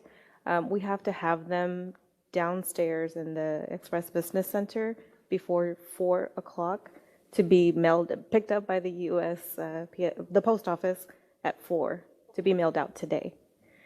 All right, thank you very much. Sorry, that Friday. Okay, yeah, because I know I've had people say that they didn't get the notifications in time to, possibly file for a delay or something like that, and I could not tell them if they were actually in the hands of the post office, so that's helpful. Thank you. Thank you both. Any other questions? Yes, Ms. Bridges. I just wanted to make a comment for Commissioner Hampton that I did receive an email from the applicant stating that she will add the 60% lot coverage in her deed restrictions. She just told me that maybe about 45 minutes ago. So that's really gonna answer the question that you had about the lot coverage. Well, thank you, Ms. Bridges, and I You're know welcome. Ms. Buckley will be here at the hearing, so thank you. Thank you, Mr. Chair. And if that does need to be added, she will need to volunteer that at the hearing, because that particular condition was not published in the docket. Thank you. Commissioner Hall. I seem to recall from my days on the condominium board that the simple act of placing a notification in an email was sufficient legal justification that notification was sent, whether the person received it or not. Once you post it legally, you've been notified. I'm going to proselytize a little bit about that, but then I'll pass it over to Mrs. Carlisle, to talk about the legality of that. I sure wish our code allowed us to just email people, but we're in the process of reforming our code right now, and all of the notification requirements I just rattled off, those are in our code. So if we want to change them, whether to move to a digital process or post something different on our website or something, we would need to amend our code. And then there are also state law requirements for letter notice and newspaper notice. For CPC, the base state law is that we have to send letter notices within 10 days of the hearing. And for council, we have to notice in the newspaper 15 days before the hearing. So I would love it if we didn't have to do that. But it is what it is. And then I don't know, Teresa, if email stuff is legal or not. No, what Mr. Mulkey said was correct. Our code requires that we send notice not less than 10 days before the City Plan Commission hearing by depositing the notice properly addressed and postage paid in the United States mail to the property owners. So we can't provide, email wouldn't be sufficient to address this provision in the code. Any other Say questions? too that, sorry, I'll say too that the state required letter notice is only required to be sent to property owners within 200 feet. Our code expands that to up to 500 feet or even 750 feet in some circumstances, although the only thing that can trigger a supermajority vote at council is anyone within that 200-foot bonus. So we just like to tick people off, I guess. It's complicated. Commissioner Forsyth. The 500 feet notice is for cases that are relating to a PD, is that correct? It's always for PDs is 500 feet, and then 750? 750. The only thing that I'm aware of in our code that requires that is a pedestrian sky bridge. Very particular.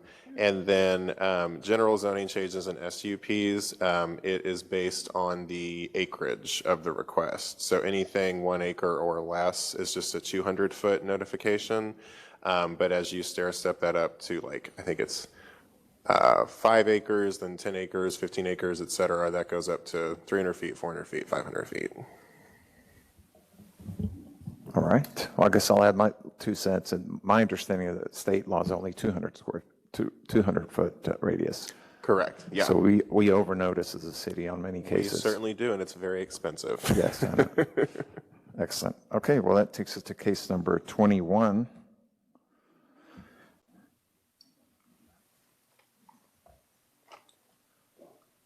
And Mr. Bate. Good morning, sir.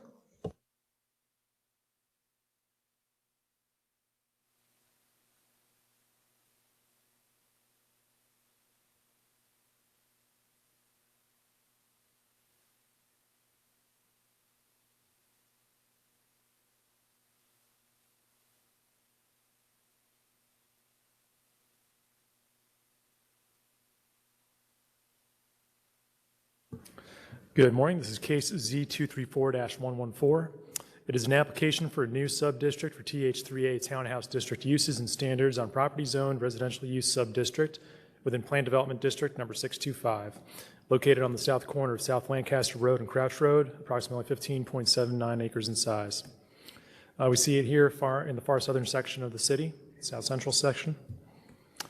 This is an aerial map showing the area of request. As you can see, it's a large undeveloped site to the north on this corner of Crouch and Lancaster, and a zoning map showing the existing zoning.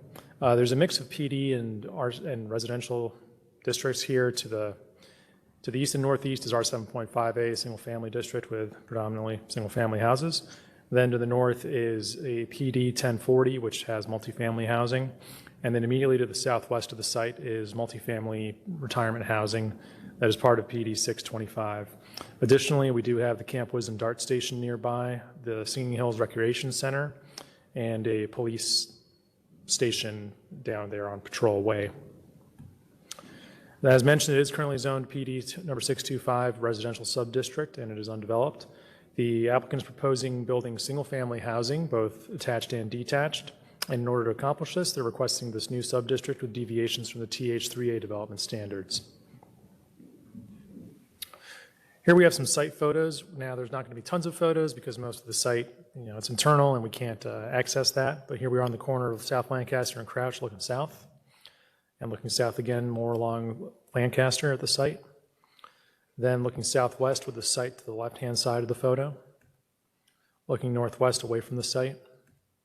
Then looking to the northeast, and looking to the east away from the site on that corner, and then looking towards the site,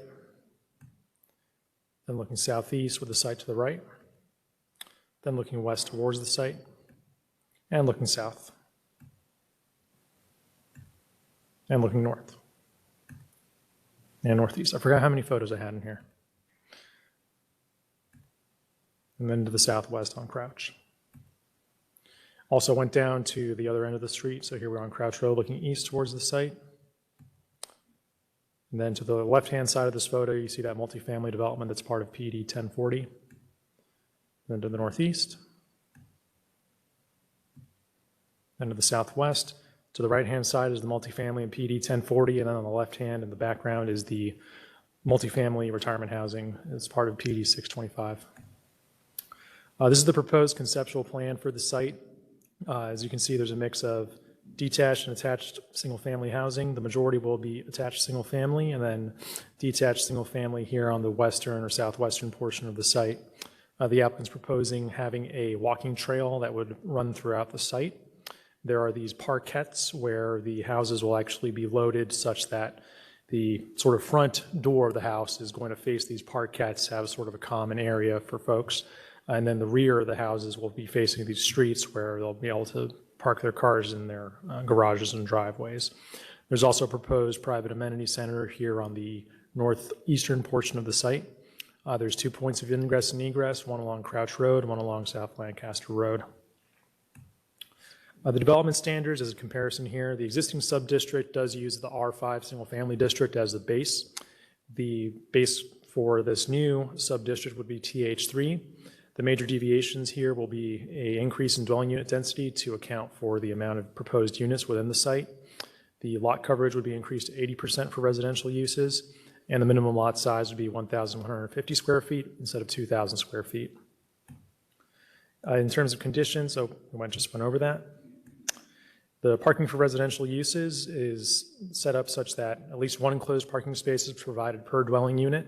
At 35% of these units must have at least 2 parking spaces, and for any 3 or more bedroom houses, they will have to have at least 2 spaces. Some other design conditions that are provided in the PD include enhanced crosswalks. These are sort of those colored or painted pavers that are placed in there to increase visibility of where pedestrians are crossing. The provisioning of pedestrian amenities, including benches, bike racks, and pedestrian scale lighting, which we commonly see in our design standards from our mixed income housing development bonuses. I'm sure you're all familiar with that. The 2,640-foot linear foot pedestrian trail. Staff has provided 2 recommended conditions in the report. One is the requirement of a street buffer zone along public street frontages. This is just to account for the landscaping that would be required. There's also a staff condition in there requiring a minimum 5-foot wide buffer for sidewalks along all public street frontages. I do want to inform the commission that in the last couple of days we've had some discussion and analysis of, the thoroughfare plan for this area, the Crouch Road expansion. The city is calling for a sidewalk on there that is directly adjacent to the curb. As such, given the constraints of the site and the dimensions and the right-of-way, staff would be comfortable with using the applicant's requested condition on sidewalks versus the staff recommended condition. Staff's recommendation is approval, subject to a conceptual plan and staff's and as briefed. Thank you, sir. Questions, commissioners? Commissioner Blair? Good morning. Good morning. This particular development is not something we normally see. Is that not correct? Where there are properties that are the garages are street facing. If you go back to page, I think 27. Yes, the conceptual. Right there, where instead of our normal design standard where all of our properties are street facing, this one, some of them have garage facing the street, and the front faces the parquet, as you call them, muses, as we originally was calling them. And does that not activate more of a community feel because you walk into a walking path where opposed to what we normally see with cars activating or activation on the front of the street? Does this not kind of force our residents to think differently about parking and double parking and parking where you cannot get community activation, correct? Well, I can't speak to how it would affect the residents' behavior per se, but I would agree that when it comes to these types of developments where you're putting attached single-family housing in a place type or in an area that looks a little more suburban in character, oftentimes those developments you end up with attached housing with the front of the house facing a street. There might be a very minimal setback at most, and there's not as much sort of activation as you see in what we traditionally think of when we hear townhouses, which are in urban areas where you have stoops and sidewalks and stores and whatnot, and a much smaller street width generally. So with this design here, what is ideally being accomplished is that by having the front doors or the front yards facing these muses or parkettes, you are encouraging, I think, more of a activation of that area, giving, I guess, a better sense of place and a better sense of, or better urban design, as it were, within a otherwise suburban context. Were you aware that this is part of, this is maybe the last of the 1,000 unit challenge for development of units for the city? Yes, we are aware that this was part of the 1,000 Houses Challenge and that the applicant was the awardee of the RFP that was placed for this site. And the 10 acres was provided by the city? My understanding is yes, the city, at least initially, did donate it. I don't know what the 10 final acres. thing. Yes, I'm not aware of the final execution of that contract, but I know the initial intent was that the city donated this vacant city-owned land to these various RFP respondents. Change the discussion, change of questioning. On Crouch, go back to page 31, please. 31, go back to 30. That one right there. Shouldn't that 35% be 40? Staff would be fine with having it be 40. My understanding was based on the calculations that are already there, that it's more 40 than 35%. Correct. There would be 40%. That would be, I guess, two. They have two at dwelling least units. two. Yeah. Then if you can we talk about there are poles, telephone poles, light poles, utility poles, Sure. That's the word I want, that's on Crouch. Would this, and Crouch is going to be changed so that there will be a right turn only lane, and maybe a question for David Navarez, but yeah, I think these are questions for Mr. Navarez. Uh-huh.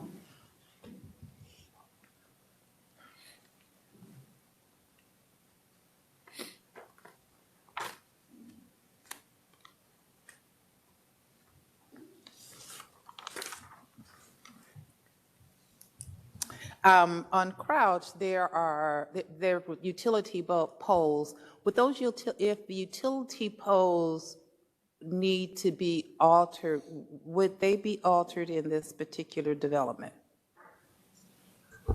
No, ma'am. In fact, are you referring to the south side of Crouch? The south side of Crouch, where the new right turn only lane is going to be? We just received the latest design for Crouch. A consultant working with Public Works is redesigning Crouch. This is their third iteration at their design. All of those poles are being relocated. There will be a 4-lane road on Crouch. Was it 90% design that we received? I think it was a 90. Let me see.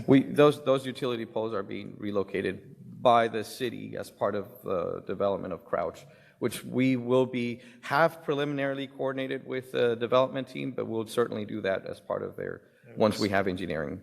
So they're at 60% right now, which is still no longer conceptual, but those posts cannot be where they're located today because there's a travel lane. So the concern of the residents that Crouch is too narrow for this for any development to occur will be answered with the widening of Crouch to the traffic management plan of 4 lanes instead of the 2 lanes that it is? Is that correct? That is a correct statement. The Crouch is being redesigned to have 4 lanes of traffic, which it's an excess capacity, way more capacity than is needed, in my opinion. So. Okay, so then if it's 4 lanes, will this development still require a right turn only lane as is currently proposed?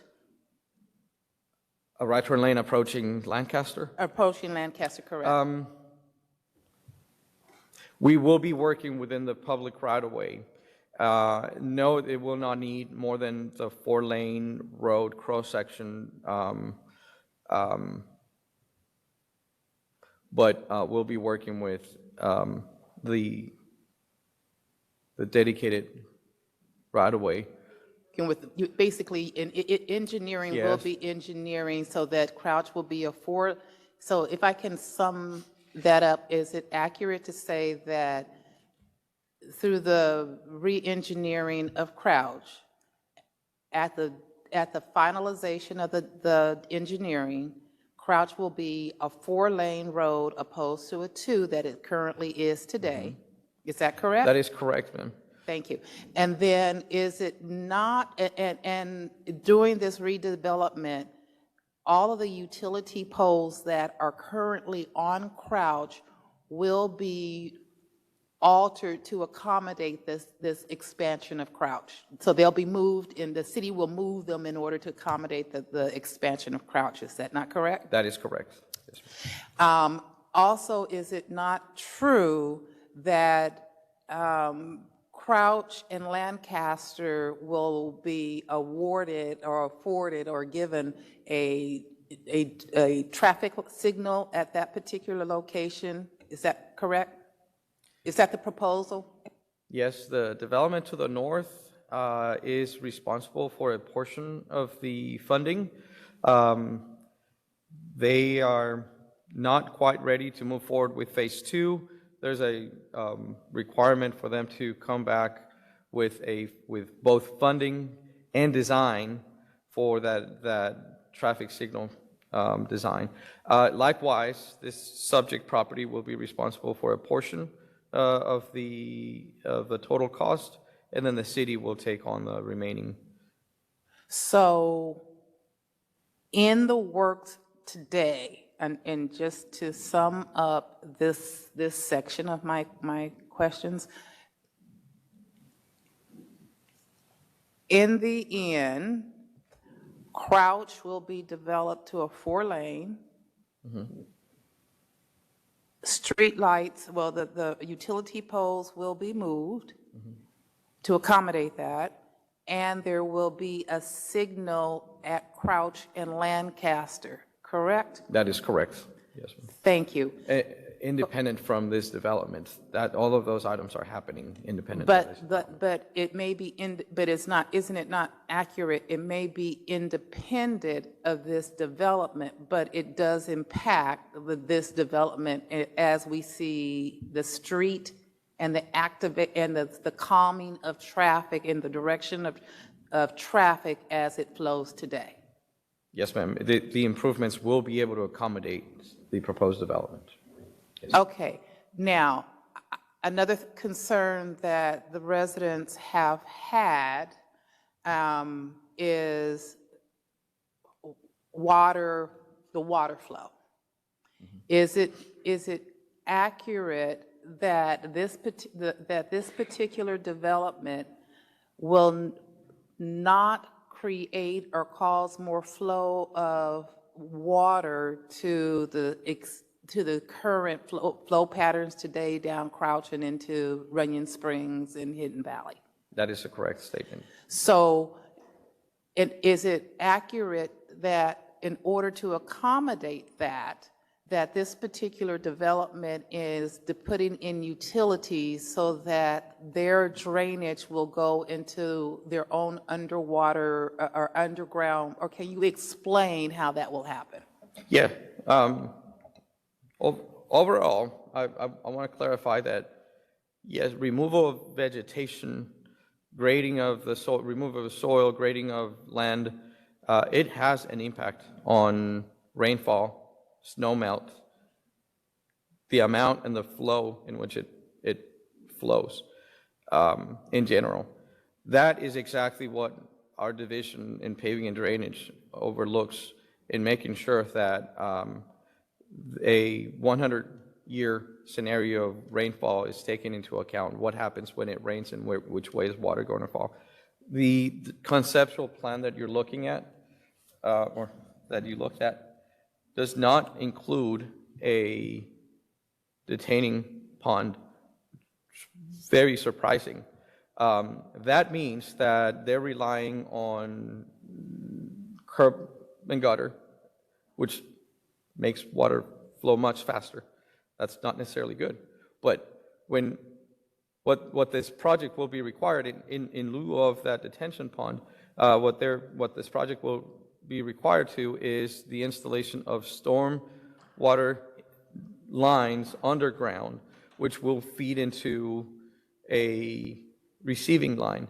So that's also not necessarily good for development because the receiving end may not have the capacity to accommodate, which is why sometimes you have developers coming in with detaining within their property.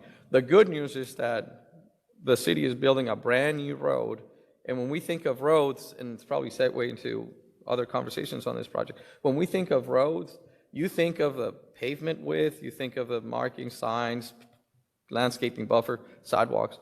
We think of what goes underground. We think of the dimensions being adequate to sustain the underground utilities. The good news is that this project is not proposing detaining within their property. It would be required to construct underground inlets, underground stormwater lines, and all of them will be feeding into a brand new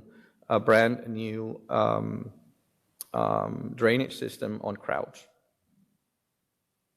So the concern that because there is no detention pond, that the receiving water will go into go down the street into the neighborhood. It will be the normal and not excessive new water going down to the roads to the communities to the west. That is correct. We can think of cars or water. Both of them are being discharged into a brand new facility, will be. And that is because the city is improving Crouch. Then can we talk about Lancaster, which is TxDOT City and this particular development? There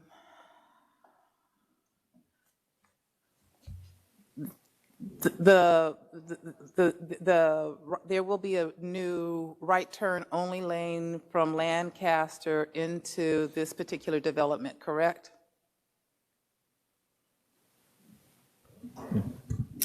Sorry, from Lancaster into this development? Yes.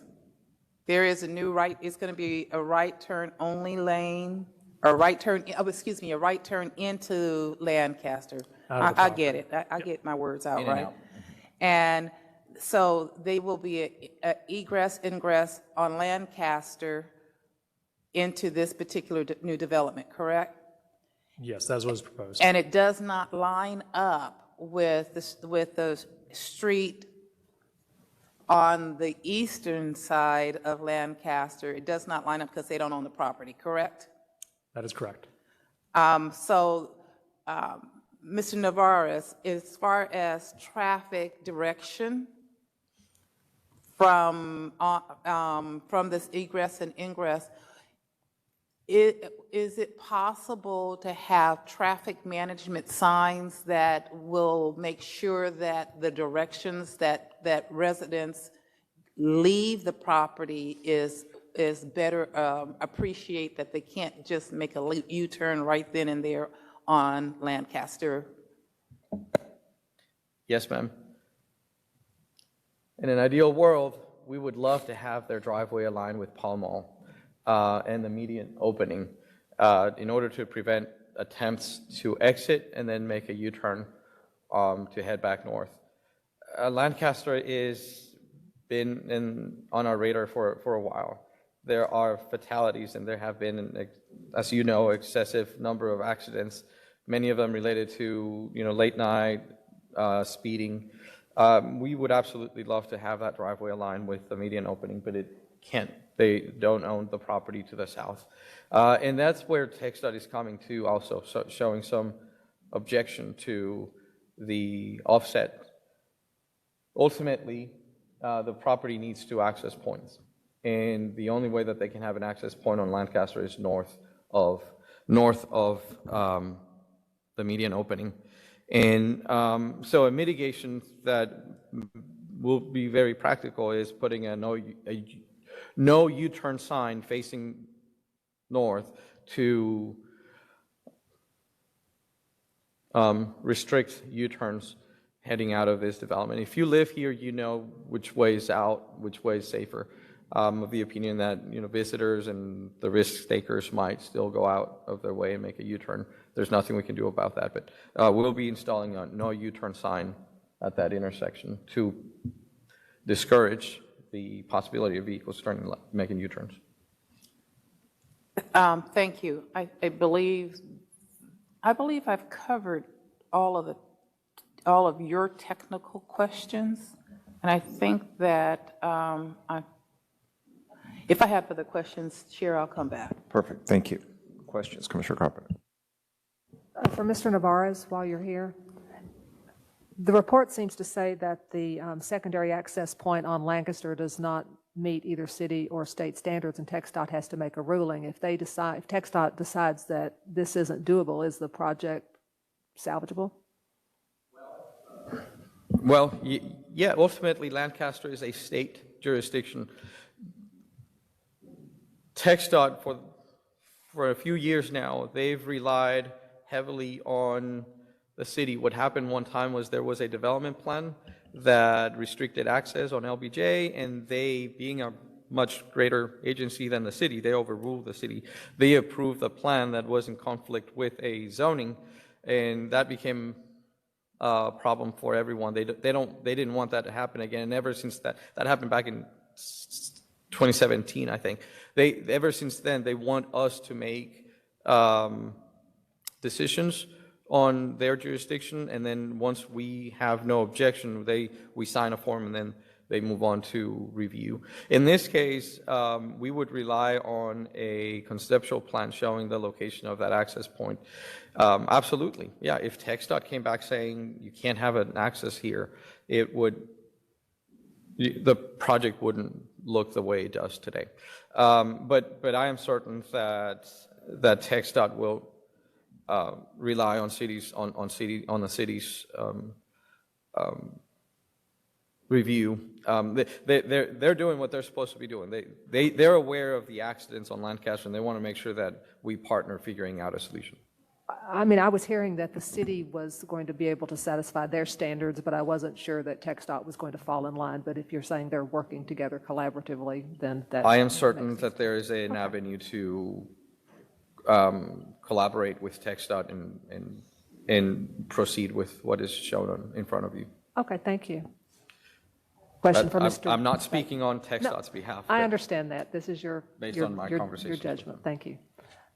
Mr. Bay, you and I had an email exchange, and I just want to go through this for the benefit of anyone else who had the same concerns that I did. Because when I first read this report, my impression was that there were some insuperable obstacles here, that with the right-of-way dimensions, provisions for utilities, some of the access points. So I was a little surprised when I got down to the PD, let's see, what page is this, 21-30, and to the section, let me get to that page.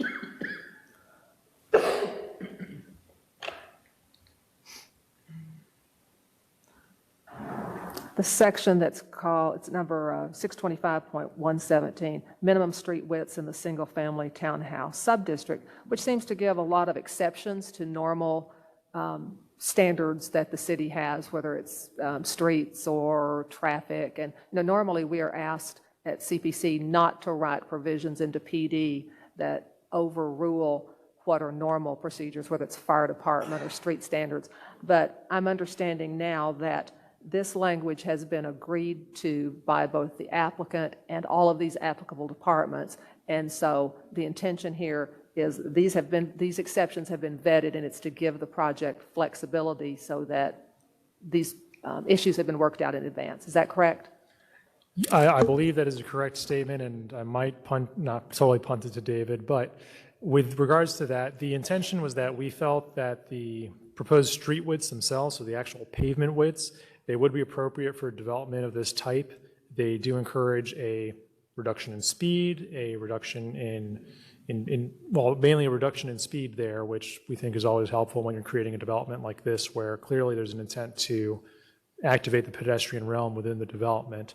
The concern that was raised when we first met with the applicant was that some of the proposals included basically codifying all of that into both the pavement and a right-of-way width. And as Mr. Navarez mentioned earlier, when we're talking about streets, it does go beyond just the actual pavement.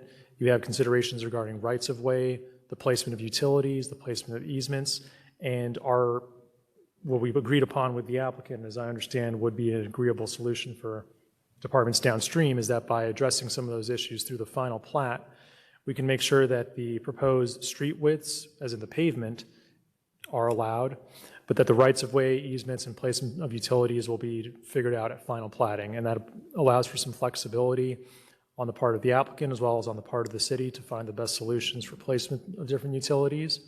There are both the standard utilities, water, electric, et cetera, and then the franchise utilities. They have different requirements in terms of spacing, in terms of and the width that they need.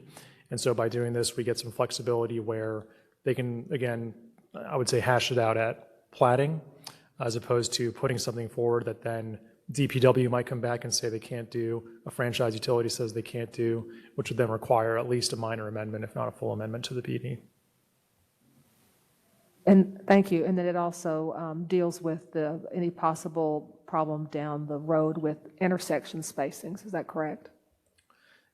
Intersections with the... Spacings, the intersections. You know, it gives exceptions here to no minimum intersection spacing distance is required for public roadways within the sub-district. And yes, it would provide that flexibility. It addresses really more than street widths. It's all of the exceptions that, okay. Thank you, appreciate it. Thank you. Thank you. Commissioner Forsyth. Is this a market rate development or a LIHTC or a combination? It is not LIHTC. The applicant specifically was not pursuing the LIHTC tax credit. I realize that's like saying PIN number, but they're not pursuing the LIHTC tax credit here. They are provisioning, and this would be a good question for the applicant at the briefing. They can provide more information on that. But my understanding is that they are targeting it more as workforce housing, which involves just bringing the prices down as reasonable as possible to make them accessible to that. But it is not under a LIHTC structure. Is it all for rent or is it for sale? They are intended for sale. What? They are intended for sale.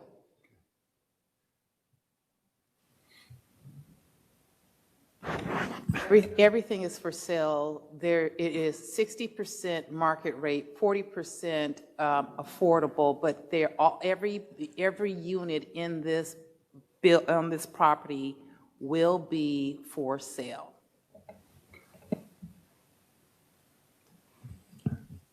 Any other questions, Commissioner Hall? Will there be any kind of homeowners agreement that would limit the number of rental units?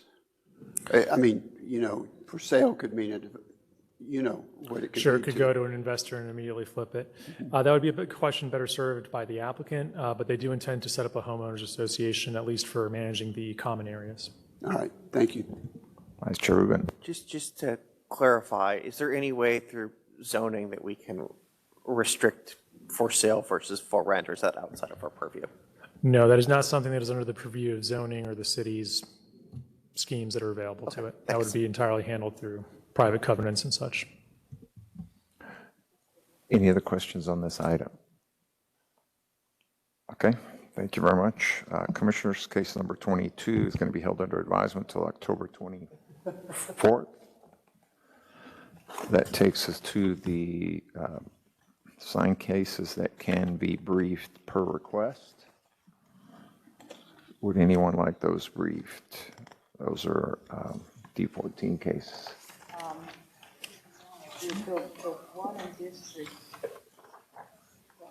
The special, number 22? No, yeah, that's the special provision sign district. Number 22 is being held until October 24th. Yes. So we don't need to brief it until then. Okay. Yeah. So that takes us to the certificate of appropriateness for signs, consent agenda 41, 42, that we can brief per request, which we do not have. Okay. So that concludes the briefing of the Dallas City Plan Commission today. Commissioners, at 11:37 a.m. We'll see you at 12:30 for the hearing.